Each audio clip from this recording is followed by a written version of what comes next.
And now, here's that little girl you're all waiting to hear. That amazing, alarming, maddening creation of Fanny Bryce's Baby Snooks.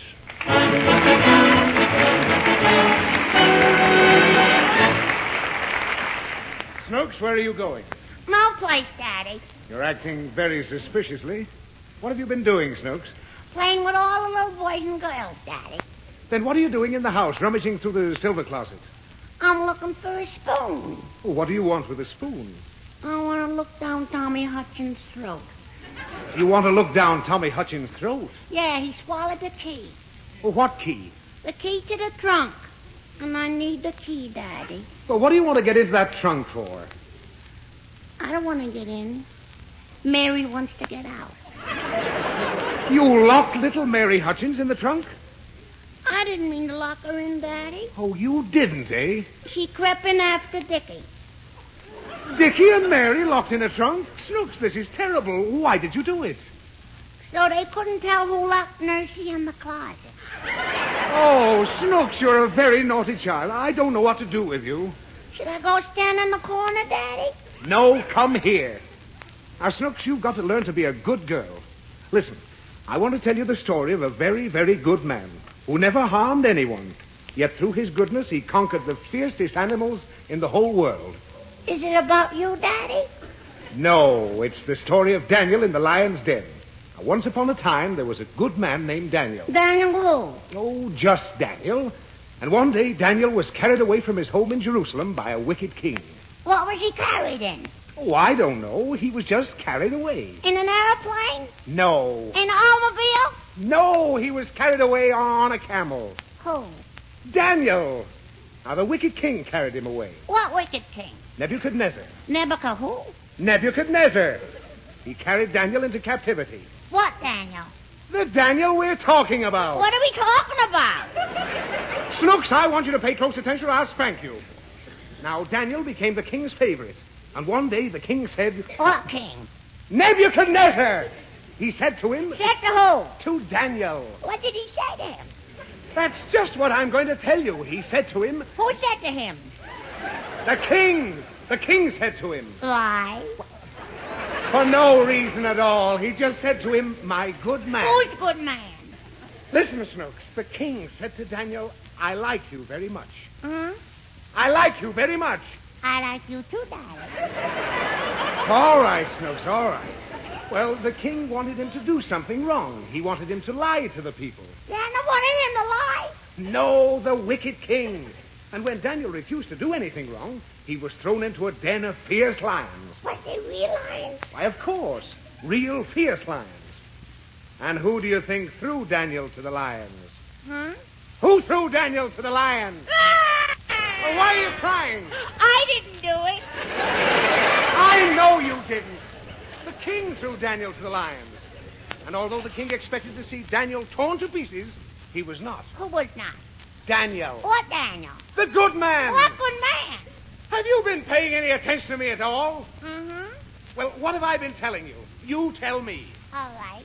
There was once a lion called Daniel who took a very good man and threw him at the king. And the king didn't want to do nothing wrong, so he bit the lion. Oh, Mommy. Mommy, quick, come here. What is it, dear? What happened? I think Daddy jumped out of the window.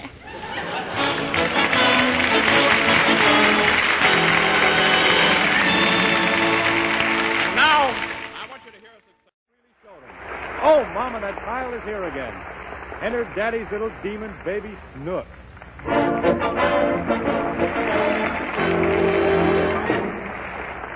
Today, after 2 flat tires and plenty of engine trouble, we find Daddy Hanley Stafford and baby Snooks at the end of a 90-mile drive to their new beach home. Daddy Snooks didn't feel too good when he started, so you can imagine how he feels now. Listen.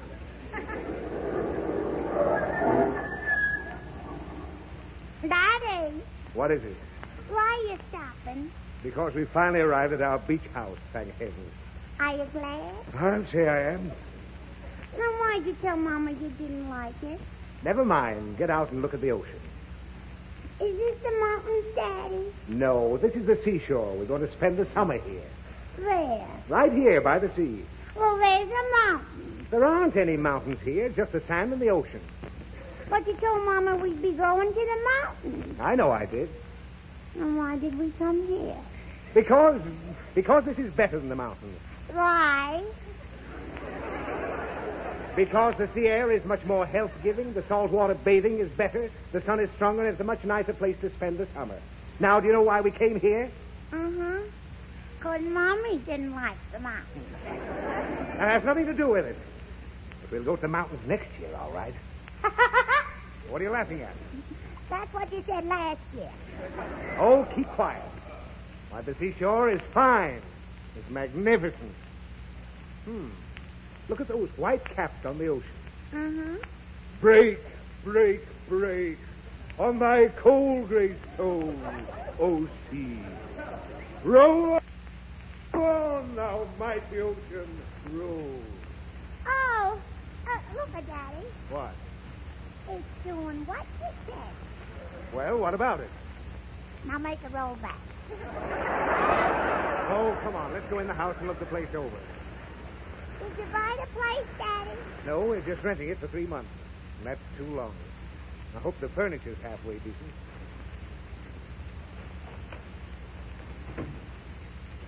Daddy, Yes? why don't Mommy like the mountains? Because she wants to go to the seashore. Why? She has to come here for her asthma.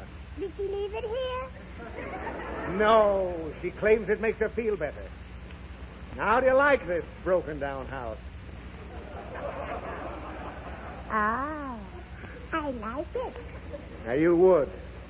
You're getting more like your mother every day. How'd you get upstairs, Daddy? This is a bungalow. There isn't any upstairs. Then where am I going to sleep? Downstairs. Down what stairs? Down no stairs. There aren't any stairs. You said I'm going to sleep downstairs. I know I did, but in this case, downstairs means right here. You're going to sleep on this floor. What's the matter? I don't want to sleep on the floor. Oh, stop that. You'll sleep in a bed, only everything is on this one floor. Oh. Daddy, Now what do you want? where's the bed? That thing right there in the corner. Well, that don't look like a bed. I know it doesn't, but it is just the same. It's a day bed. Huh? It's a day bed. Well, where do I sleep at night? Right there. A day bed is only for sleeping in the nighttime. Is a night bed for sleeping in the daytime? No! Well, why do they call that a day bed? Because a day bed's a sofa that's made up at night as a bed, and during the day it's a couch which nobody sleeps on, so a day bed is really a night bed, only it's not a bed at all. Do you feel all right, Daddy? No, I feel terrible. And don't bother me with any more questions. I've got to check the inventory. What's that? Well, the woman who owns the house made a list of all the things in it. I want to be sure they're here. Can I look around, Daddy? Well, go ahead. But don't break anything. I won't. Now, let's see this list. I guess this is the living room, such as it is. Well, where's the linen? Daddy, Now, what's happened? is Uncle Louie on that list? No, of course not. Well, he's in that room. Now, what are you talking about? Where's Uncle Louie? There he is. He's looking through a hole in the wall. Oh, that's not Uncle Louie. That's a moose head. Ah. And if there's one thing I hate, it's a moose head. Why? Because I'm allergic to moose hairs. They give me hay fever. What's hay fever? It's an illness. It has nothing to do with hay, and it doesn't cause a fever. And don't ask me if I feel all right. Well, let's take him down. Let's take who down? Uncle Louie. I told you that's a moose. What's a moose? It's a big lumbering thing with antlers and a fat nose like a hog and a shapeless body like a cow. Is that Uncle Louie? No, that's Aunt Sophie. It's nothing of the kind. Now, come on out of here while I check the stuff in the living room. All right, Daddy. She's got marked on this list 2 dozen Wedgwood cups and saucers. $10 apiece. Wonder where they are. Is this some, Daddy? Now, Snooks, stop climbing on that shelf. I want to count the cups and saucers. Now, be careful. That's very expensive china. Whee! Stop rocking on that china closet. Snooks, Whee! look out for that Wedgwood.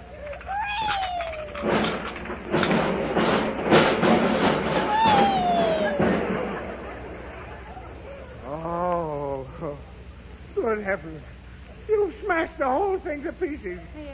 400 $480 worth of china. Oh, what a beautiful mess. You like it, Daddy? How can I ever pay for all that stuff? Oh, $480. What'll I do? I know. Let's go to the mountains.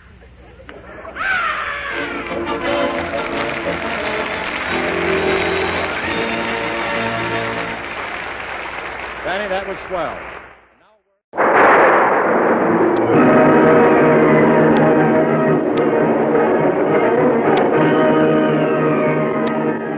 Presenting for the first time in radio the amazing interplanetary adventures of Flash Gordon and Dale Arden.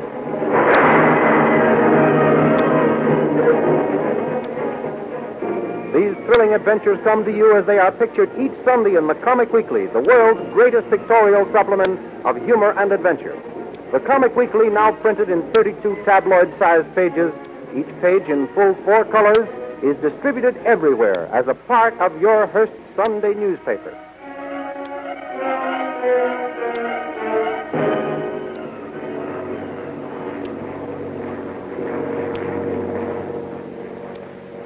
Racing high above the earth, comfortably seated in a giant airliner, Flash Gordon, internationally famous athlete, looks admiringly across the aisle at Dale Arden, the lovely young companion of his air voyage. The minds of both are intent on the terrible destruction which for many months has been approaching the earth with terrific speed. The new planet hurtling through space directly in the path of the earth. Suddenly there's a violent jar. The plane lurches into a spinning nosedive. Flash Gordon's trained muscles carry him across the aisle to the frightened girl. He gathers her in his arms and leaps free of the falling plane, and pulling the ripcord of his parachute, glides to earth. Don't be frightened, Dale. The plane has crashed, but we're safe. Yes, thanks to you. Hold fast. We're landing now. Careful. Easy. There. Are you all right, Dale? Yes. Good, good. Oh, look, Flash. There's a round steel tower. Where can we be? Why, that's the laboratory of the great scientist, Dr. Hans Zarkov. Why, he's coming this way. I'll call to him to help us. I hope you'll pardon us for breaking in on you so unceremoniously, Doctor, but you see, we had to bail out. I know you for what you are. Spy. Come to steal my secret. But I have the answer to that. Come with me. Put that gun away, Professor Zarkov. The man is mad, Dale. We'll have to humor him. All right, Professor. All right. We'll come with you. Step down this ladder into this tower. Down, I say. All right, all right. There now. We are in my rocket ship, and in 10 seconds we will be on our way to the new planet. We will all die. Die for science.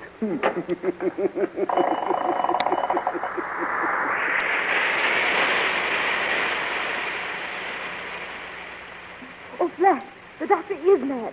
This rocket ship is rushing away from the Earth with the speed of light, right into the path of the new planet. Hold tight, Dale. We'll escape some way. To the new planet. The new planet. We three will save the Earth. Dr. Zarkov, there's still time to swing your rocket ship out of the path of the new planet. No. But what will you gain for science if we're all killed in the crash? I know who you are, Flash Gordon, the world's greatest athlete. But your trained strength will not save you.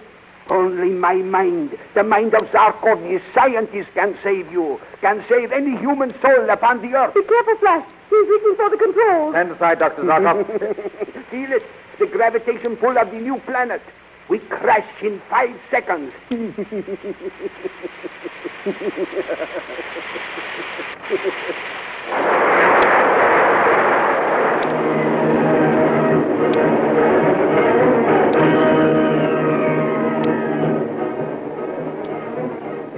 The rocket ship hits the planet.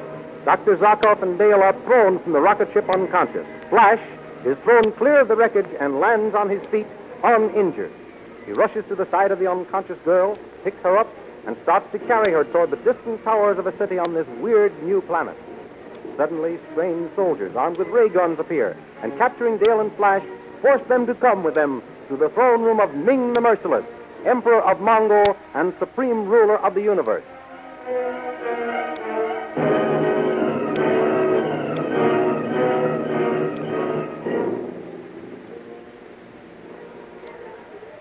O thou exalted Ming, most merciless majesty of Mongol, supreme ruler of all the peoples of the new planet, thy slave salute thee.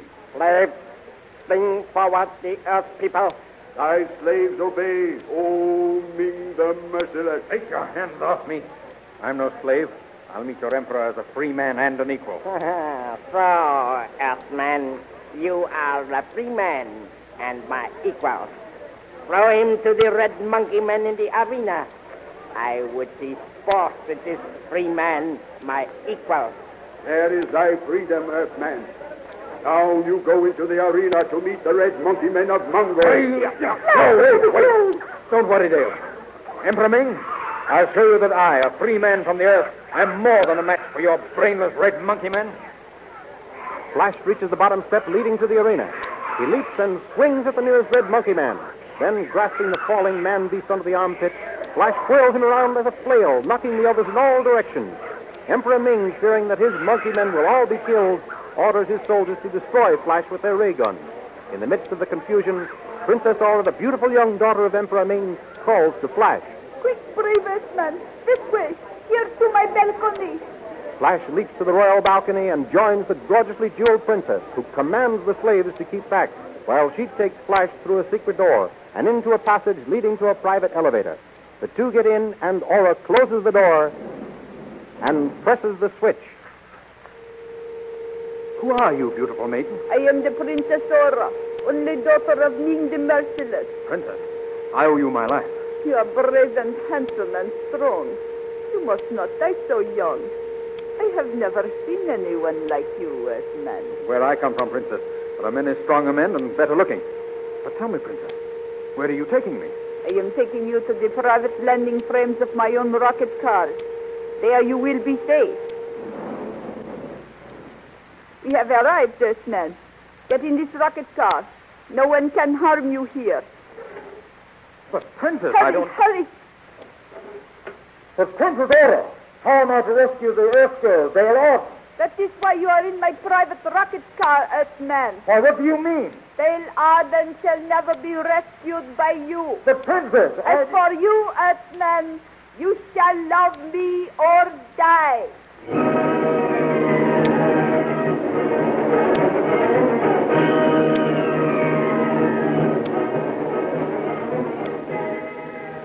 Meanwhile, back in the palace, Emperor Ming is talking with Dale Arden. Your companion, Flash Gordon, has escaped, but not for long. My men will soon capture him. What are you going to do with me, Emperor Ming? You are pleasing to me, Earthwoman. You will become my wife. Never! I don't love you. We men of Mongo have no human traits, no love, no mercy, no kindness. Whether you love me or not makes no difference. You shall become my wife as soon as the ceremony can be arranged. Your Majesty, look into the spaceograph. Our city is being bombarded by the space gyros of the Lion Men. The Lion Men! Order the entire space fleet to the attack!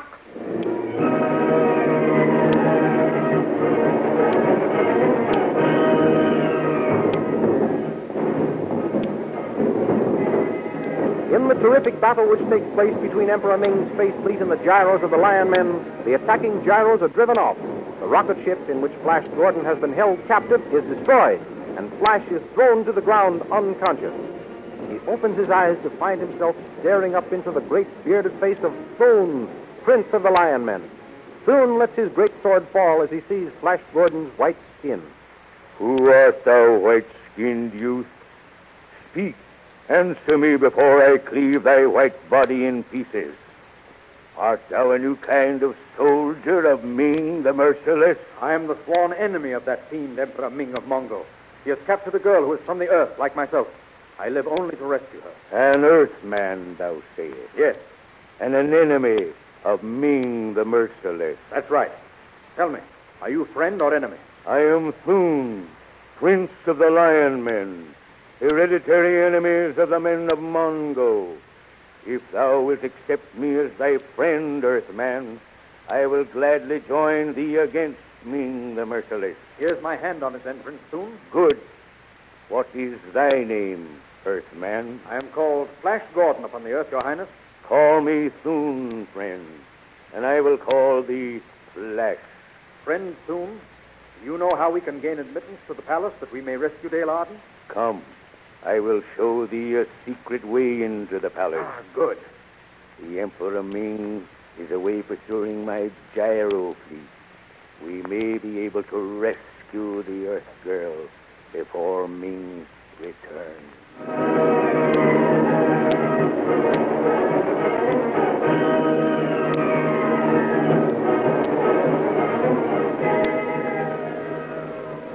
Flash Gordon and his powerful newfound friend go first to the space gyro of Prince Thune, and there they gaze intently into the thought projector, in which they not only see Dale Arden a captive, but they also have revealed to them a secret way leading to the throne room of the palace. The secret passage is known as the Tunnel of Terror because of the deadly beasts which lie within its gloomy walls. Fighting each step of the way, Flash and his new friend, Prince Thune, finally find themselves within the palace. A door with great steel bolts stands before them. Quick, Thune. This door must lead directly into the center of the palace. From my memory of the palace, I should say that beyond this door is the great throne room of the Emperor Ming. All right, then. Here we go.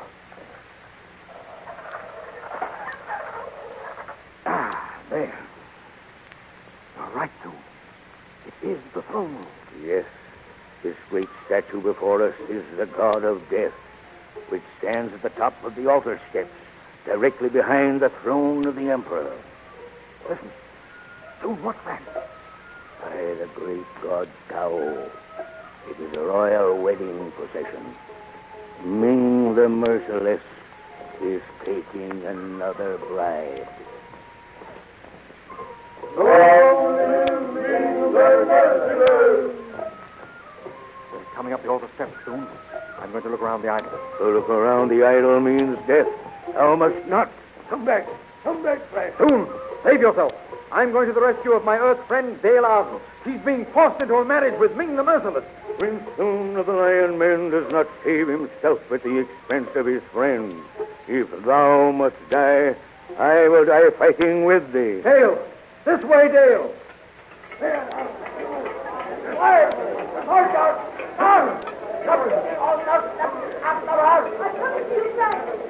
This way, Dale! Down this passage, Earth Maiden, as fast as thou canst run. Quick, Thune. They're swarming up the altar steps. Help me topple the idol over on them. Now. 1, 2, 3.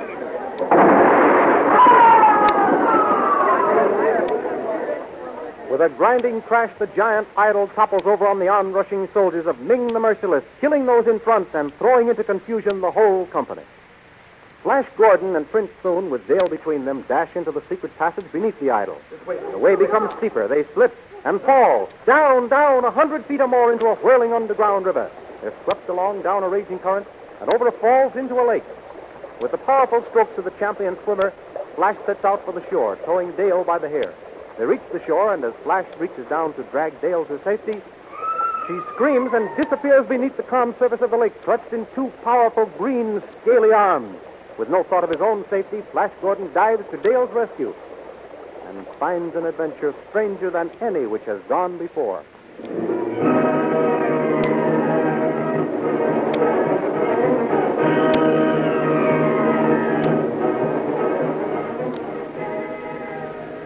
Follow the thrilling adventures of Flash Gordon and Dale Arden each Sunday in your Hearst Sunday newspaper. You will find them graphically portrayed in full-colored pictures in the Comic Weekly. Only in the Comic Weekly can you follow the escapades of the Katzenjammer Kids, those perennial rascals, or thrill to the adventures of King of the Royal Mountain. Only in the Comic Weekly can you enjoy the good, clean fun of Bringing Up Father, Tilly the Toiler, Way Out West, The Little King, or in the language of his hillbilly friends, go clean catawampus over the bodacious goings-on of Barney Google. Your old friend Skippy and all his little pals are waiting for you in the Comic Weekly, along with Pinky, Molly, and Pat in their great adventure story, Radio Patrol. Then there is Ace Drummond, the Demon Aviator, Johnny Round the World, and many, many others. Be sure you get this big 32-page all-color Comic Weekly supplement with your copy of next Sunday's Hearst newspaper. And don't fail to listen again next week to the continuation of the amazing interplanetary adventures of Flash Gordon and Dale Arden.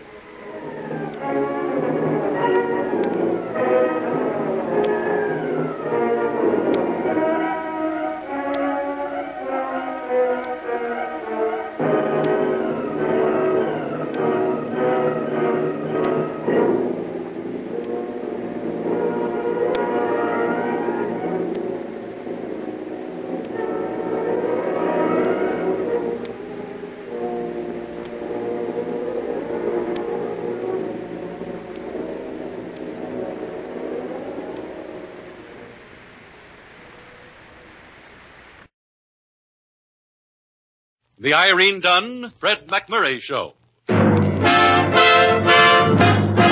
Starring Irene Dunn as Susan and Fred McMurray as George. Together in the gay, new, exciting comedy adventure, Bright Star.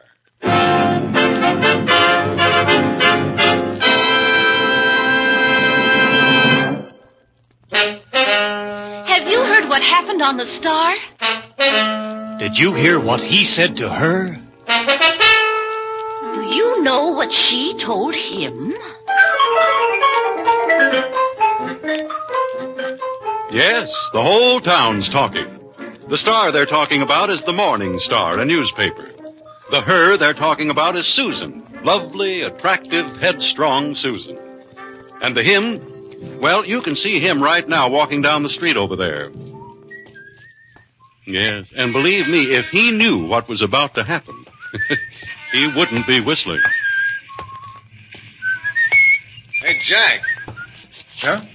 Oh, you mean me? Yeah. You a reporter, writes pieces for the paper and stuff, ain't you? That's right. Uh-huh. Well, let's step into this alley here, will you? I got an item for you. News, eh? Sure. Right here's a good place. Yeah, the sun was kind of hot out there anyway. Yeah. Well, friend, what's this item you've got? Well, it's strictly personal, chum. You've been making inquiry around about concerning the Guaranteed Always Flowing Oil Development Company, huh?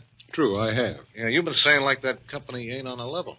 Well, you might say I entertain certain doubts. Look, let's make it simple, eh, chum? You've been saying that you are going to print that stuff in the Hillsdale Morning Star. Those are my intentions. Yeah, well, the president of our company, Mr. Carter Gaston, he asked me to convince you otherwise. Mm-hmm. Print nothing but praise about our company, or I am going to see that you land in the obituary column. Mm-hmm. Well, that's fair warning, friend. But I think I should tell you that I used to be heavyweight champion at my college. Oh, you was a champion? Yeah. Don't believe me, eh? Well, yeah, sure, champ, sure, but...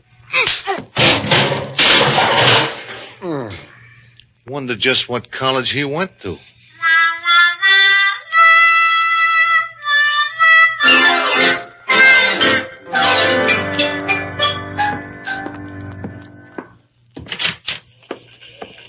Hi, Mr. Harvey. Wow. An altercation with the truck? I'll exchange witticisms with you later, Sammy. I want to see Miss Armstrong. Sure. Who doesn't? Susan, I've got something to say to you. Shh. I'm on the phone, George. Really, Mr. Gaston? No. Well, he just came in, Mr. Gaston, and I'll certainly talk to him. Not at all. Goodbye, and thank you for calling, Mr. Gaston. Susan, I've got something to say to you. George, really? Look at your suit. Well, suits get this way when they've been bounced around in the gutter. Occupants still inside. Oh? Oh, she says. Try to control your vast outpouring of sympathy, Miss Armstrong. About this phony oil outfit that everybody in town is falling for. I've just heard from Mr. Gaston, George. He told me how you assaulted that poor little salesman of his. He what? What made you do it, George? Sunspots. Now listen, Susan. I'm going to write an article blasting Gaston and his crooked outfit from here to... Just what proof have you? Well, none. Yet. But I'll have George, I know character. I've talked to Mr. Gaston over the phone, and from what Alderman Connolly tells me Alderman Connolly's as hard to bribe as a head waiter. I know character, George. Will you stop saying that? Shouting will not convince me. All right. So we won't print anything. So Gaston sells his phony oil stock to the whole town. You happy? Do I have to remind you, George? That you're the editor, I know. No. That you inherited the paper from your father and did very nicely before I arrived. Granted. That I have a nasty, suspicious mind. I concur. Have I left out anything? Oh, yes. You know character. Thank you very much. You're welcome. Actually, George, you worry me with all your suspicions. Why don't you come to dinner tonight and we'll talk things over? Comfort. All right. But if you think you're going to bribe me with food, you're right.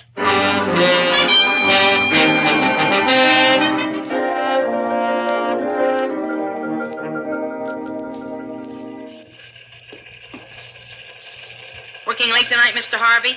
Lift your feet, huh? Yeah. I'm just whiling away the time till 6:30, Sammy. Whiling away. Okay, put 'em down. You and the boss gonna live things up a little tonight? Miss Armstrong has been kind enough to invite me for a platonic dinner, yes. Ha. For one so young, Sammy, you have a very nasty ha. Ha. Miss Armstrong is interested in me only as a reporter. That phrase can have a very sad history, Mr. Harvey. Sweep your floor, Sammy. You know, you could be a success, Mr. Harvey, if you wanted to be. Your confidence touches me. Why don't you marry Miss Armstrong and let her take you out of all this? Thank you, Horatio Alger. Anytime. The 6:15, Mr. Harvey. Oh, thanks. Oh, say, Sammy, you haven't got a couple of bucks for a box of chocolates, have you? There's a romantic imagination. Chocolates. Take her an orchid. A single rose. A single rose, huh? Sammy, have you got a buck for a single rose? No. Well, it's time to go. Visitor, Mr. Harvey. Yeah, so I see. Good evening, boy reporters. Miss Armstrong here. What's it to you? What's it to you? I wish I'd said that. Gets things like that off all the time, this kid. You should hear him when he's hot. Stay off my side, Sammy. Miss Armstrong's not here, and she won't be back. Well, I don't blame her. Take a message. My boss, Mr. Gaston, he's a very big man in oil. He enjoyed talking to Miss Armstrong on the phone today. He wishes her to call on him at his hotel suite tomorrow. Can you remember all that, or should I write it down? Don't bother. Incidentally, chum, that was a pretty lucky punch you got in this afternoon. Well, it happens all the time. You think you could do it again? It figures. Mr. Harvey, the paper needs you. Stand aside, Sammy. This won't take long. All right, you. Poor Mr. Harvey. Wonder what else he learned in college.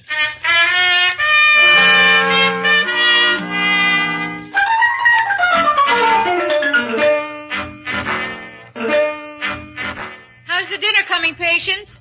Mr. Harvey should be here in a minute. Everything's under control, Miss Armstrong.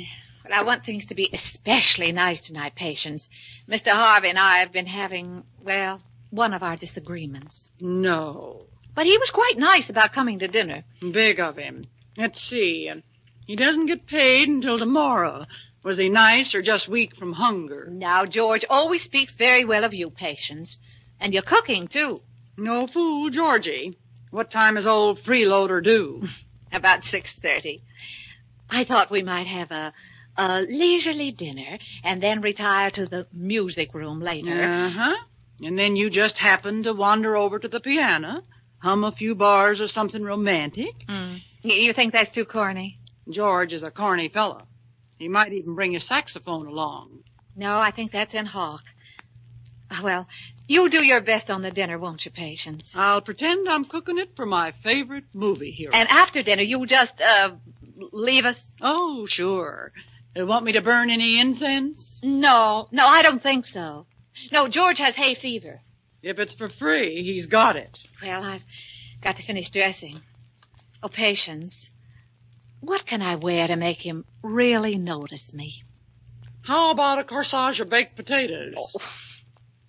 Oh, he is nice, isn't he?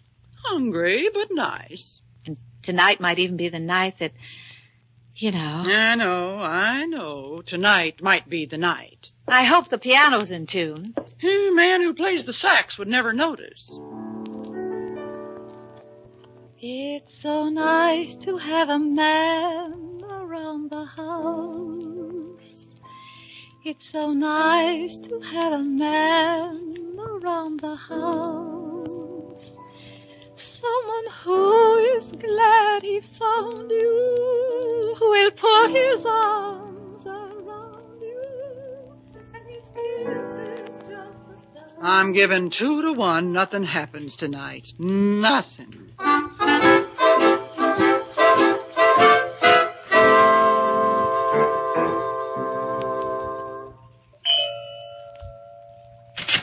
Good evening, Mr. Harvey. Good evening, Patience. More beautiful with each passing hour. It's my perfume, Amour Hollandaise. Turn me aside with the jest, Patience, but the flame still burns on. You'll find a glass of water in the kitchen if it gets too hot. Hey, something happened to you. Nothing at all. Oh, sure. Well, have a chair, gorgeous George. Miss Armstrong will be descending the grand staircase momentarily. Comfortable chair. Pleasant house. Can't beat the cooking either. Hope my jaw's not too sore to enjoy it. George? Well, Patience should have told me. I had no idea you were... George, what's happened to you? I brought it on myself. But I only left It's you... nothing, Susan, nothing. Susan, you didn't dress just for me. Dress? Oh, this? Oh, it's just an old thing of mine. Well, it certainly does things for you, or vice versa, whichever the case may be. Thank you. Kind of sorry now I didn't put on my other tie. Sit down, George. Huh? Oh, didn't realize I was standing. I tribute to your dress. You're gallant. You know, Susan, it always surprises me to see you when you're outside of the office. You look like a different person. Oh, thanks very much. I didn't exactly mean it the way it sounded. I just meant that, well, women in business, you know. Our place is in the home. No, not that at all. In fact, I can't imagine you in a home. I mean... Yes. Well, what I mean is you... Well, where's my hat? I'll go quietly. Oh, just don't talk so much, George. Well, look. The piano. I haven't played in ages. Do you mind? No. Won't bother me at all. I mean, I'd love it. I love it. Will you help me move this bench, George? Certainly. Yeah, that all right?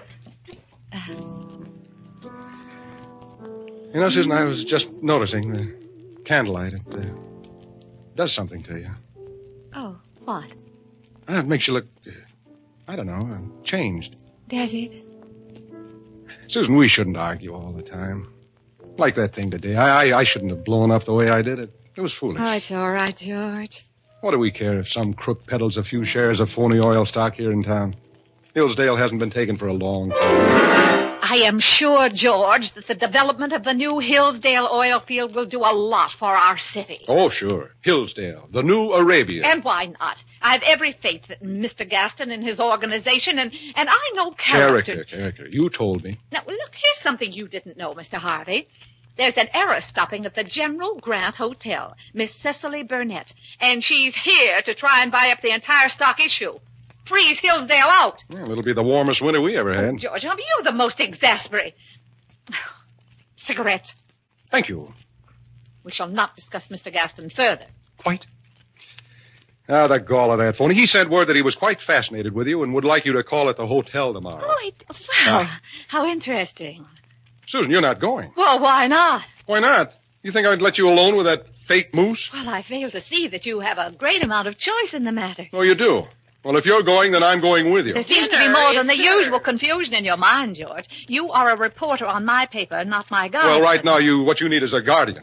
Dinner. Slight amount of jealousy rearing its tousled head. Oh, sure. Just because I can smell a crook a mile off, it's jealousy. Well, if you can smell a crook as well as you can scent food, well, I might be impressed. Personalities. All right, if we're down to personalities, how about... Dinner is served. What? Dinner. Oh. My arm, Miss Armstrong? I can manage quite nicely, Mr. Harvey. Somehow I doubt very much that tonight is the night.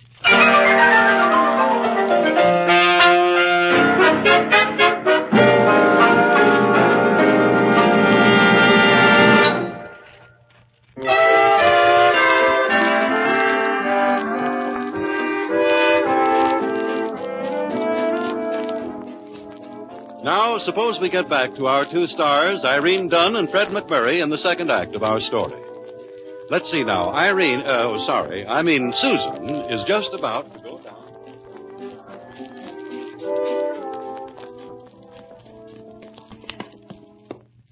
Good morning, patients. Morning, Miss Armstrong. Your breakfast is ready. Thank you. I take it that last night was not exactly an evening with Valentino. Your assumption is correct, patients. Too bad. You got a big investment in food in George. A romance, patients, cannot be built entirely on stuffed cabbage. That's open to question. However, phone. Are you in, Miss Armstrong? To Mr. Harvey, no. Hello? Georgie. I am not in. She is not in, Mr. Harvey. Wonder what he wanted. Why didn't you talk to him and find out? I couldn't. Well, Hello? He wants to know if you're still not in. Yes. Hello? She says yes. He wants to know if you said yes, you're not in, or yes, you are in. I'll take it, patience. Hello? Susan, I just wanted to make sure you weren't serious about calling on that phony oil promoter today. Mr. Harvey, As editor of the Star, I cannot see how my appointments are a source of concern to you. But, Susan, However, your movements as a reporter are in my field. Therefore... But, Susan... Therefore, you will cover the PTA convention at 10, the dog show at 11, the Rotarian luncheon at 12, hog breeders exhibit at 1, the chrysanthemum grower show at 2, and be in my office from 3 to 5 to write your stories. Any questions? Yes. Are you mad at me? Yes. Poor Georgie.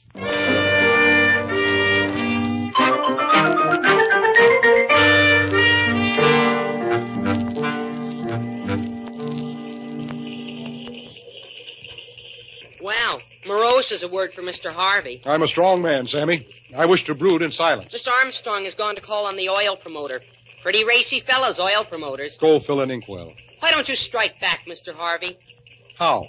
In the movies, Mr. Harvey, you would burst in on Miss Armstrong and Mr. Gaston in some suitable disguise. Like, say, a plumber. Well, that's a silly idea if I ever heard one. Plumber, huh? Borrow a wrench and a plunger. Your suit is just right for it. Sammy, I may do it. I may just do it. The spirit of the pioneers. And if this Gaston steps 1 inch out of line... Sammy, where can I get a nice, big, fat wrench?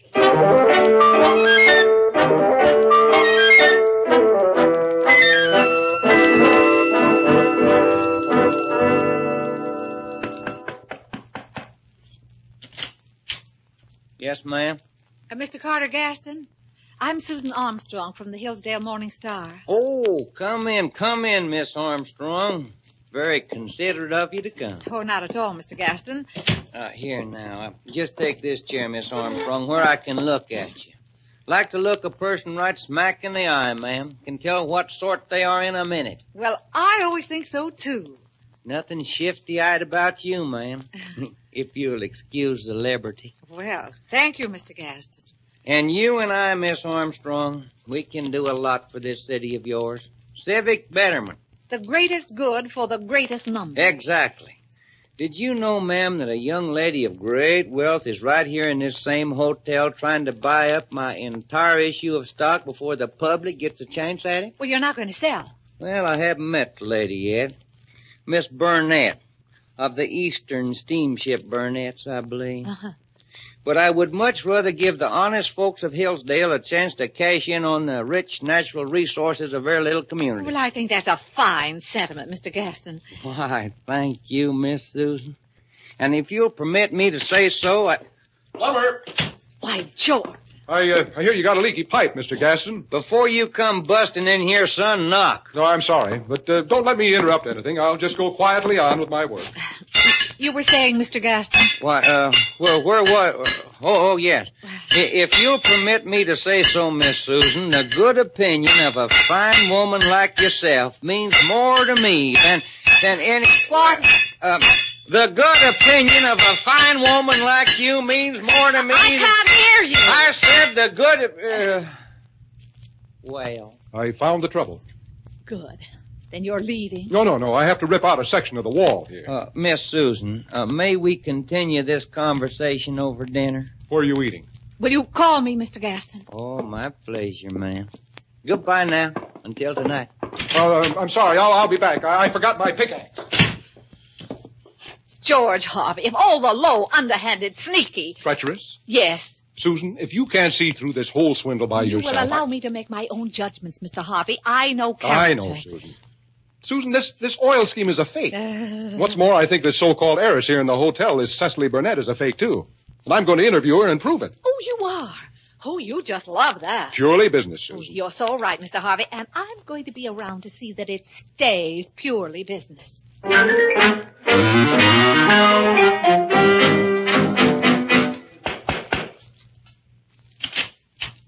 Well, Miss Burnett? Yes?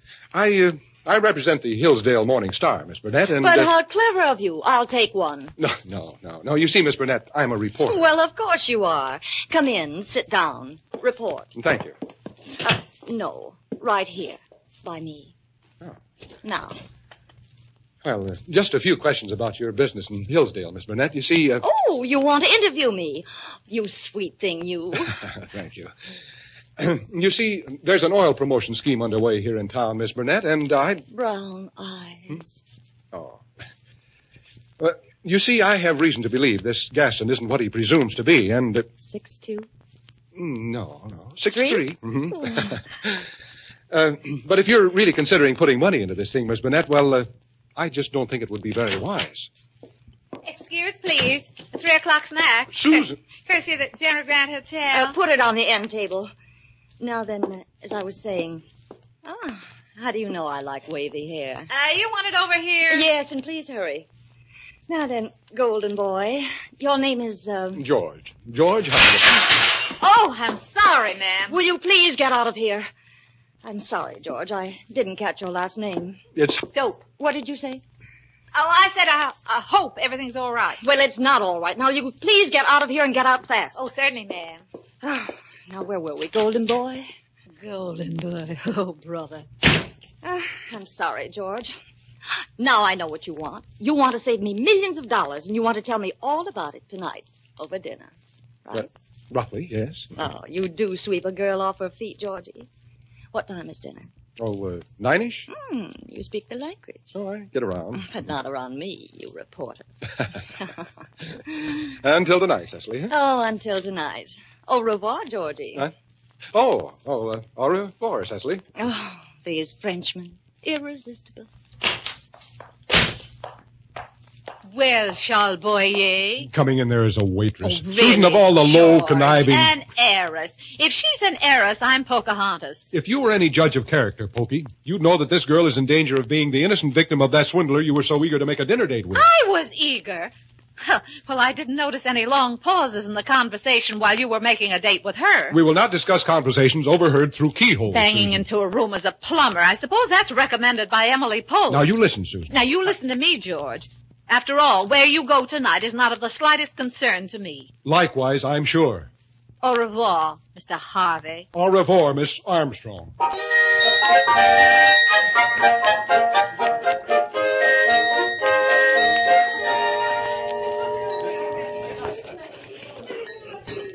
Good evening, Monsieur Harvey and Madam. Oh, bonjour, Charles. Table for two, huh? If you will follow me, please. Oh, what a delightful little bistro, Georgie. Sort of a subway with music. It is a little crowded, Cecily. Yes. Monsieur Harvey, your table. Susan. George. Oh, well, how nice that we should have adjoining tables. Adjoining? They're practically overlapping. Oh, Mr. Gaston, you remember Mr. Harvey, the plumber. Pleasure to see you again, sir. And Miss Burnett, Miss Armstrong, a waitress. How do you do? How do you do? And Mr. Gaston, Miss Burnett. Real pleasure, Miss Burnett, ma'am. Why did you have to come here? Quite pleasure, Mr. Gaston. And entirely unexpected, I'm sure. Well, shall we sit down, Cecily? Yes, of course. Just bring me a shoehorn, Georgie, and I think I can make it. There. No trouble at all, was it? Oh, pardon me, George. My salad. I know you don't like garlic, so if you'll just wring out your sleeve. Oh, sorry. Is that better? Mr. Harvey, sir, as long as you've got your elbow in my butter, would you mind just running your arm over my corn on the cob? I certainly would. Ignore them, Georgie. I'm sure they had a lot to talk about before we came. Well, Yes, we did have a lot to talk about, didn't we, Carter? Carter? I'm sure George wants to tell Cecily all about the plumbing business, and you were explaining oil to me. I bet he was. Oh, we don't have to talk, Miss Susan, when I can feel your little hand in mine under the But table. Mr. Gaston, my hand That's isn't my under hand, you cheap double-crossing Chisholm. Oh, Cecily, you... Out on a business engagement tonight, you told me. Why, Yes, you... sit down, dear. You're an heiress. Yes, and I'm just about to become a widow, too. Let me at him, George. George, yes, George, let her at him. Now, take it easy, Cecily. Hey, you got trouble, Mr. Gaston? Glad you come in, Rocky. We're blowing town. My wife, the heiress, just opened her big, rich mouth. Come on, Mrs. You should let Vanderbilt. them get away, George. I'll stop them, Susan. Stay here, Rocky. If the demon reporter here gets noisy, keep him quiet. Come on, Cecily. Well, I can handle him, boss. Hey, sit down there, fire eater. Sit down, nothing. This time, you muscle-bound clown, I'm going to... Susan, look out! You take your hands off my George, you. Hey! The little lady hit me! And so did I. Oh, George, you were so masterful. Oh, you can't fool around forever with George Harvey, Susan. Oh, of course, you helped a little. George, you did it. Well, have it your way, Susan. We won't argue. Monsieur Harvey, what has happened? Well, only two for dinner, Charles. The other couple won't be staying.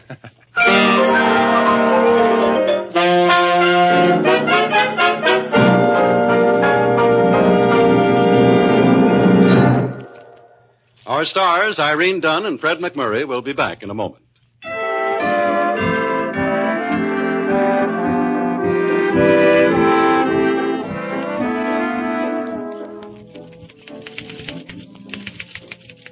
George, Yes, Susan?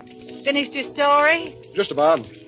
I had a call from police headquarters that they couldn't hold Gaston and his wife. They actually hadn't sold any stock yet. George, you don't actually think I was taken in by him, do you?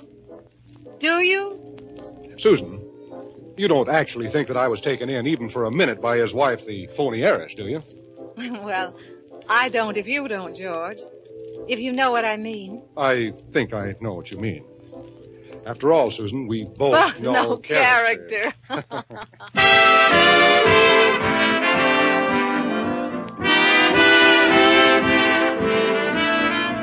Irene Dunn and Fred McMurray will be back next week in another exciting comedy adventure in the gay new series, Bright Star.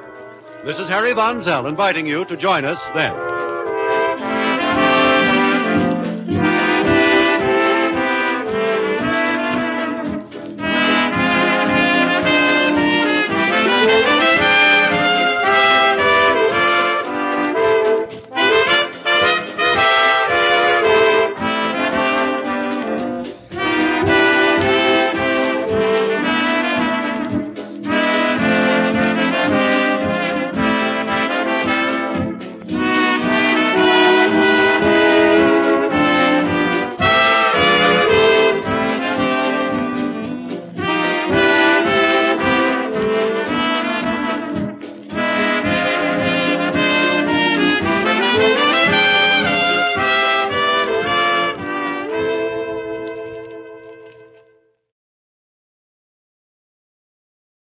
Here's Dick Powell as Richard Diamond, private detective.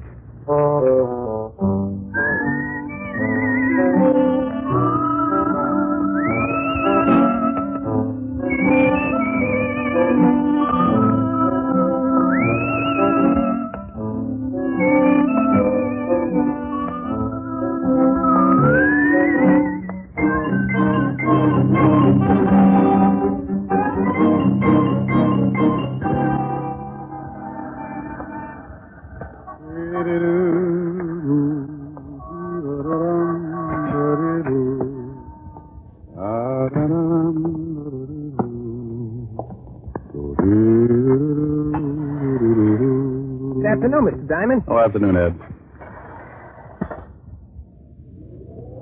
Have a good lunch, Mr. Diamond? Too early to tell.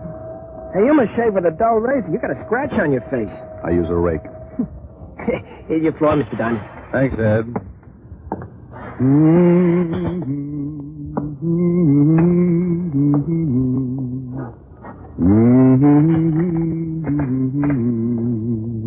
Well, customers. Good afternoon, gentlemen. What can I do for... Oh, that was nifty, Ziggy. Is that Diamond?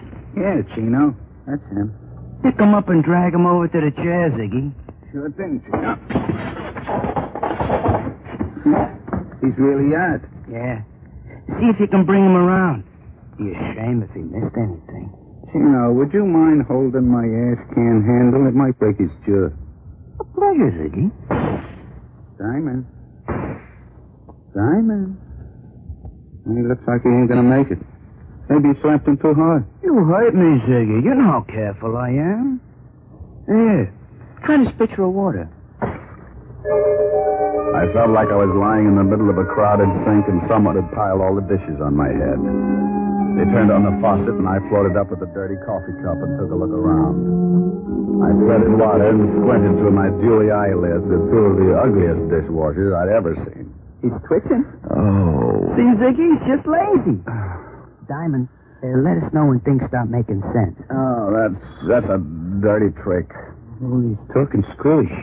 What's a dirty trick, Diamond? I'm stuck in the drain. I think you hit him too hard. He's liable to be talking like that from now on. Give it time, give it time. Diamond, you'll pull yourself out. Yeah. How did you monkeys get in here anyway? He's back. Now go to work, Ziggy, but keep him with us. Hey, wait a minute. Oh! Enough, Ziggy. Can you hear me, Diamond? He don't like it. He's going to be hard to get along with. Belt him across the ears. He'll listen. Hear me now? He's nodding his head. I guess he wants to keep his mouth shut so the teeth don't fall out. Fine. Now listen, Diamond. When you get a call from a Mr. Barton, turn down the job. Understand? Ziggy, see if he's tuned in. Oh. Yes, He says now he's got a tour on. Remember, Mr. Barton, you don't want to work for him. Then he gets it. Sure, Chino, but he looks tired from the strain. Oh. Then put him to sleep, Ziggy. Nighty-night, Diamond. He didn't have to say nighty-night. It was only 2 o'clock in the afternoon. He tapped me once more with a galvanized sleeping pill and tucked me away for a rest. The next thing I knew, a pair of gray suede gloves were patting my sore face. Maybe he didn't want to leave any fingerprints on my bruises. Mr. Diamond, can you hear me? Oh, this can get monotonous. Go away.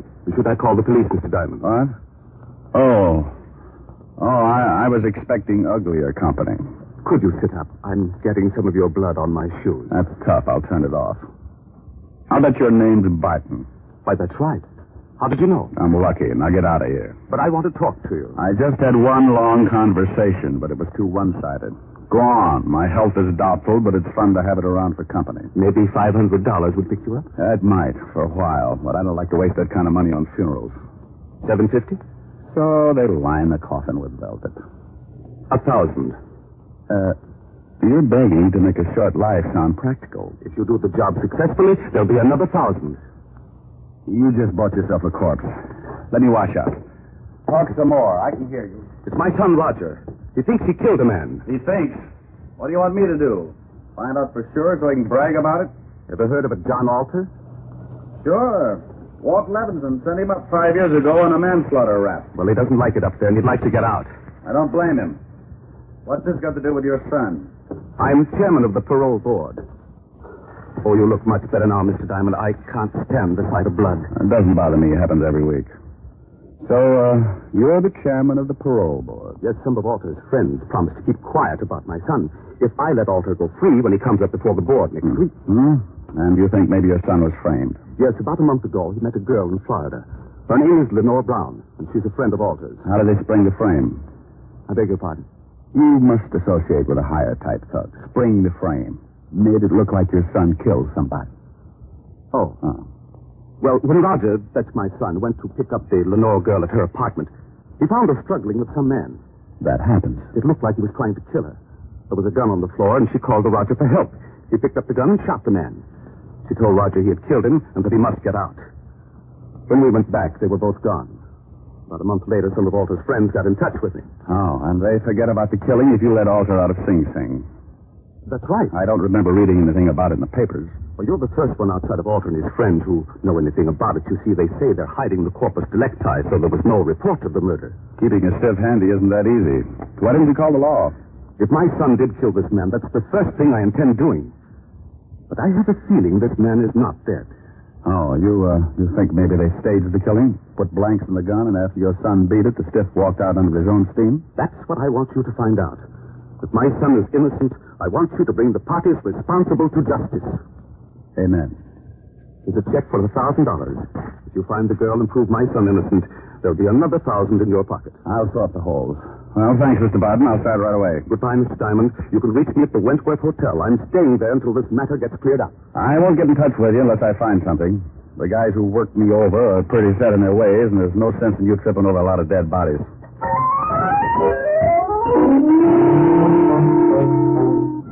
I looked at the $1,000 check and thought about the beating the two polite gunsels had given me. It was a toss-up. If I'd spent the $1,000 like I knew I would, I'd be dead anyway. The two goons were probably still hanging around my building, and if they spotted me, they'd guess I'd taken the job.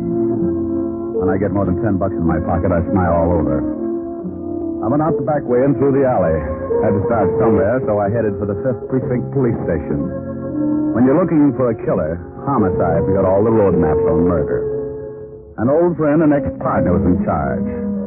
The men who worked the detail called him Lieutenant Levinson, but he had a couple of friends who still called him Walt. I was one of them. You earned that right when you worked for a guy for 6 years. After I left the force, Walt started doing his solo, but he now had a sergeant who stumbled around after him. His name was Otis, and he had the biggest feet in the state of New York. Every time he took off his shoes, I wanted to grab a champagne bottle and launch them. I don't think he liked me. When I walked in, his face always looked like an advertisement for a sour stomach. Well, Richard Diamond, private detective. Well, Sergeant Otis, homicide's answer to the missing link.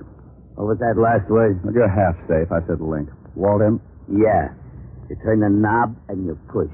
Why don't you get that uniform cleaned? Some dad's going to get up and walk to the station without you. Well, hello, Rick. If you got... You must get tired changing your face every day. Somebody shove you around again? Been catching up on my patty cake, Walt. Tell me, did you ever know a bit of fluff named Lenore Brown? Sure, John Alder's expense account. Used to hold hands before I send him up. Know where I can find it? Alder's still got her staked out. And if he's stir, he's going to come back and dig up the claim. You better forget about it. She's got the antidote for lonely nights, but some of Alder's boys are protecting it. I know, yeah. They gave me a pep talk this afternoon. And then listen to him. Better watching the game from the bench. You never can tell. I might make a score. Well, you're outweighed, outclassed, and liable to be outlived. She used to work at the Black Swan in Florida. I heard Alder was trying to get a parole, and she came to New York to be close to him. Any line on her here in town? No, but if she's seeing Alder, you might spot her on a visitor's day. And now, look, Rick, why don't you stop chasing two-bit thugs and come back on the force? I never had Ulcer when we were working together. You know how I feel about that, Walt. I'm a restless guy. Sometimes I like to sleep late in the morning. Okay, Rick.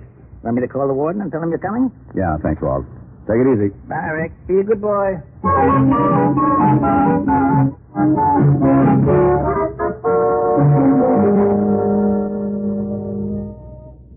Yes, Paul? Mr. Richard Diamond to see you, Warden. Oh, send him in. You can go on in, Mr. Diamond. Thanks, Paul. Well, Rick, how are you? It's been a long time. I know a lot of guys who wouldn't like to hear that, Warden. How are you, Jim? That's right. What's on your mind? I hear Johnny Alter's been having company. I'd like to take a look at her. Oh, Miss Brown. Well, I can't blame you. I just want to spot her and see where she goes. You can't miss. If she walked through the yard, there'd be a jailbreak tomorrow. What time are visiting hours? Well, if she's seeing Alter today, she should be downstairs right now. Pardon me a second. Yes, Warden. Paul, has Lenore Brown come in today? Yes, she has, Warden. She's in seeing Alter right now. Thanks, Paul. She's downstairs, Rick. Like to take a look? Yeah. I'll have Paul take you down. On second thought, I'll go myself.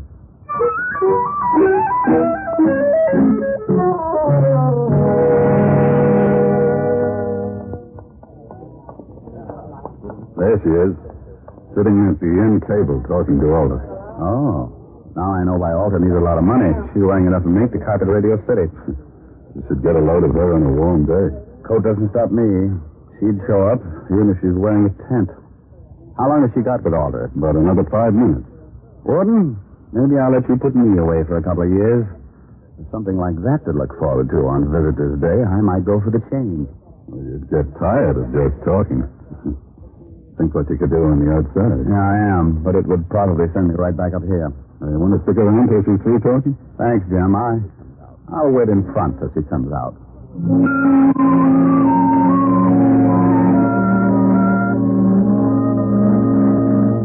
I hung around by the big gray buildings until she came out. She walked over to a long white convertible and got in. Now I know what the guy meant when he wrote, "Ask the man who owns one." I decided to let her buy me a new fuse, and I walked over to the car. Going to town? Oh? Back up 3 feet, and I'll let you know. Okay. Mm-hmm. Your tailor couldn't do all of that. Thanks. Get in.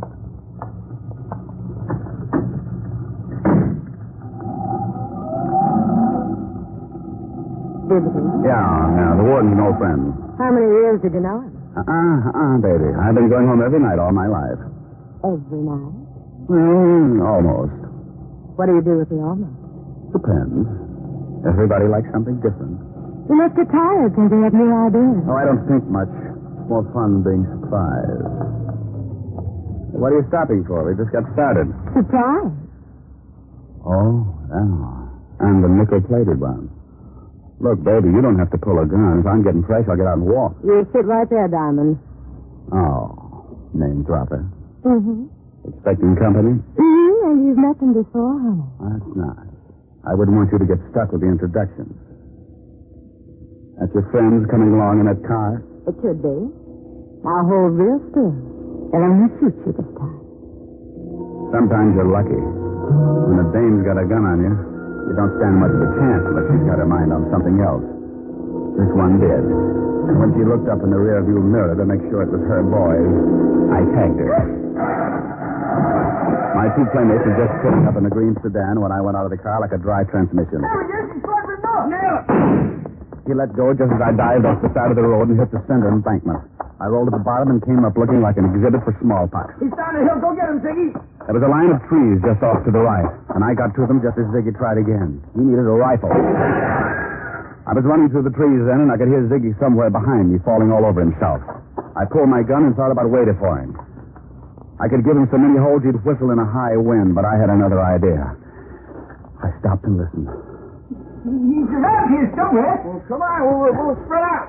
That toyed right down the middle. They were somewhere behind me, and both of them were looking. Oh, my God. Get off of me, you million head. I got on a new suit. Oh, my dick, it's the apologist, Tina. I thought you was Diamond. Can't you tell a difference, Ziggy? He's got on a blue suit. Oh, I'm a little colorblind. Now let's find Diamond. They started hunting again, and I cut off to my left and headed back to the highway. I reached the hill that sloped down from the highway, and I went up fast. The cars were about 100 yards down the road, and I used my last lung getting there. Lenore was still out, just like I'd left her when I put her to sleep. I went over to the Gunsel's car and lifted the hood. Chino and Ziggy could apologize all night while they looked for a new distributor. I went back to the white convertible with the unconscious nylons and got in. I noticed something lying on the seat. It was her purse, and she didn't wake up when I grabbed it. Doing a rummage job at 80 miles an hour isn't easy. But there wasn't much of interest anyway, just a little black book. I needed a gimmick, so I stuck it in my pocket. I put the purse back on the seat just as she started coming around. Oh. Ah, now that's it, baby. Sit up and look at the pretty scenery. How did you get here? Where's Ziggy and Chino? Playing Peter Pan. Jaw hurt? Yes, he will. Play rough and you get hurt. Where do I take you?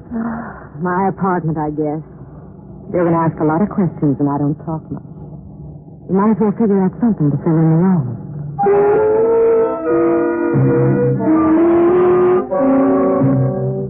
I drove to her place on East 51st and walked her to the door. She looked at me like a fat woman eyeing a French pastry, and her mouth slipped down to her shoelaces when I gave her a peck on the cheek and left her standing with an old front doorknob in her hand. I knew she wasn't going to spill anything, even if I got her drunk. Besides, she could probably drink Tony Galeno under the table and still be sober enough to play hopscotch. I went back to the office and took out her little black book. There were a lot of names, and some of them I knew. Chino, and after it, likes his work. And Ziggy, and after his name, has own gun. Yeah, Richard Diamond, too. I never did figure out what the 3 stars were for. I'd forgotten all about my date with Helen when the phone rang. Yeah? Hello, Rick. Dizzy Fang Wu Fante Chop Soy Para. Now, phone will call Mr. Richard Diamond to the phone chop. He's got a date and she doesn't like being stood up. Hello, Helen. Hi. What was all that about? Forget you had a date with me?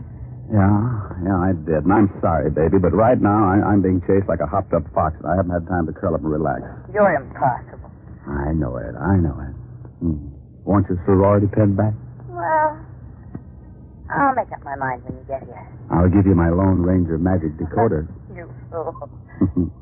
Are we still doing steady? Oh? Rick, when am I going to see you? Oh, honey, right now I got some reading to do. Why don't you go to a movie? Little Women past the censors. I'll be over later. I'll probably end up marrying an usher. Don't be too late, Rick. I won't. Besides, we get along better early in the morning. Bye. Bye, baby. I sat there for a minute thinking about Helen Asher and wondering why I hadn't learned how to butter my bread. She was everything a guy should want. $10 million playing multiplication in a fat trust fund. A figure that would snarl at any quiet intersection, and a mind that would give a master's degree in inferiority complex. Diamond, you fool, you. Well, Lenore Brown's little black book was a poor substitute for an evening with Helen, but 3 items put me in second gear. They weren't hard to find. Take out all the men's names, and there they were, 3 addresses. One was in the village, another in Harlem, and the last was somewhere in Chinatown. All of them were a setup for a dead man who wanted to make himself scarce. I wanted to talk with Barton before I started hunting, so I called the Wentworth.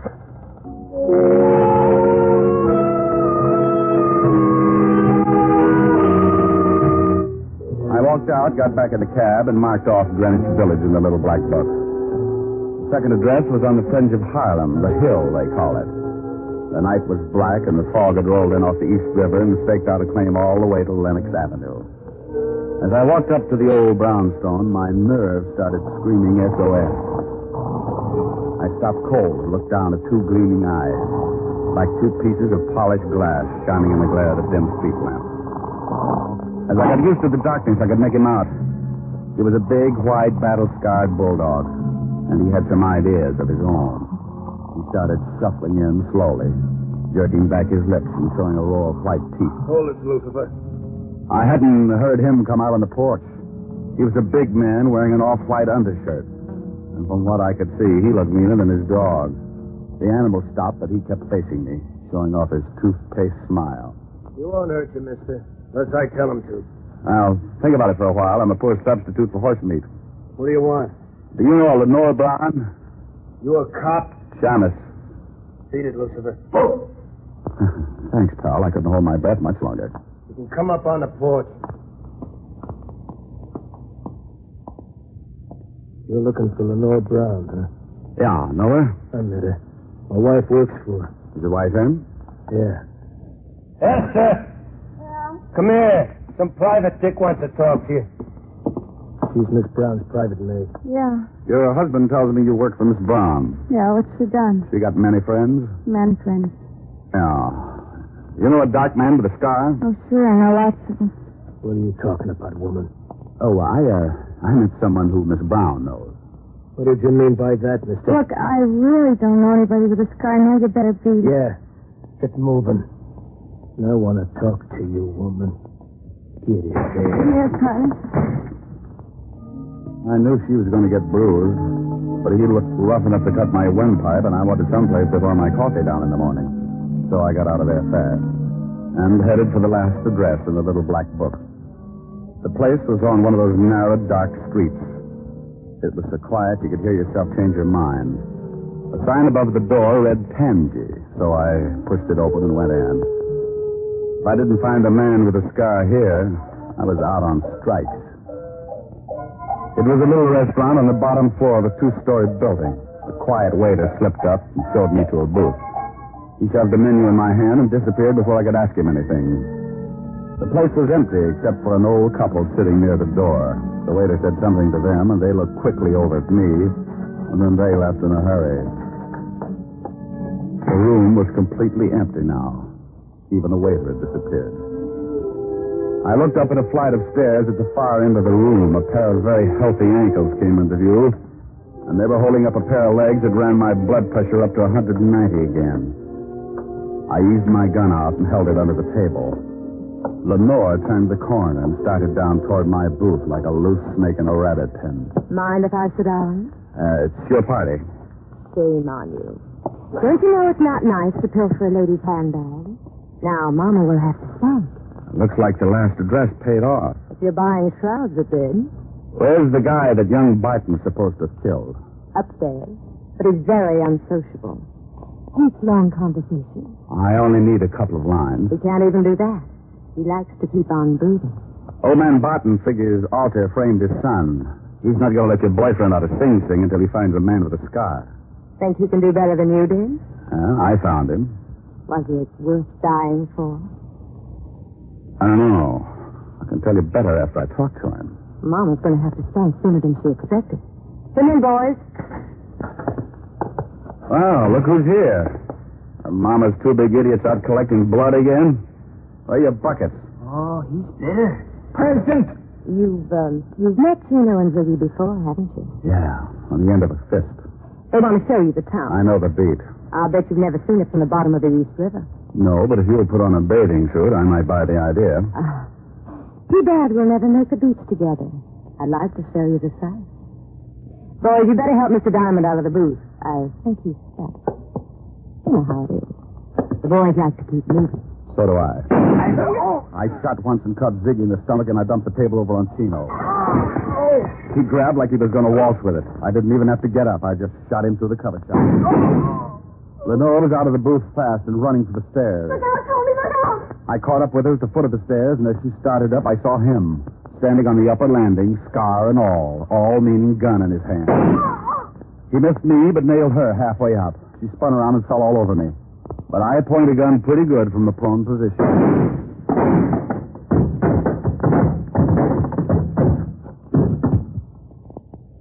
You should have kept your nose up, mister.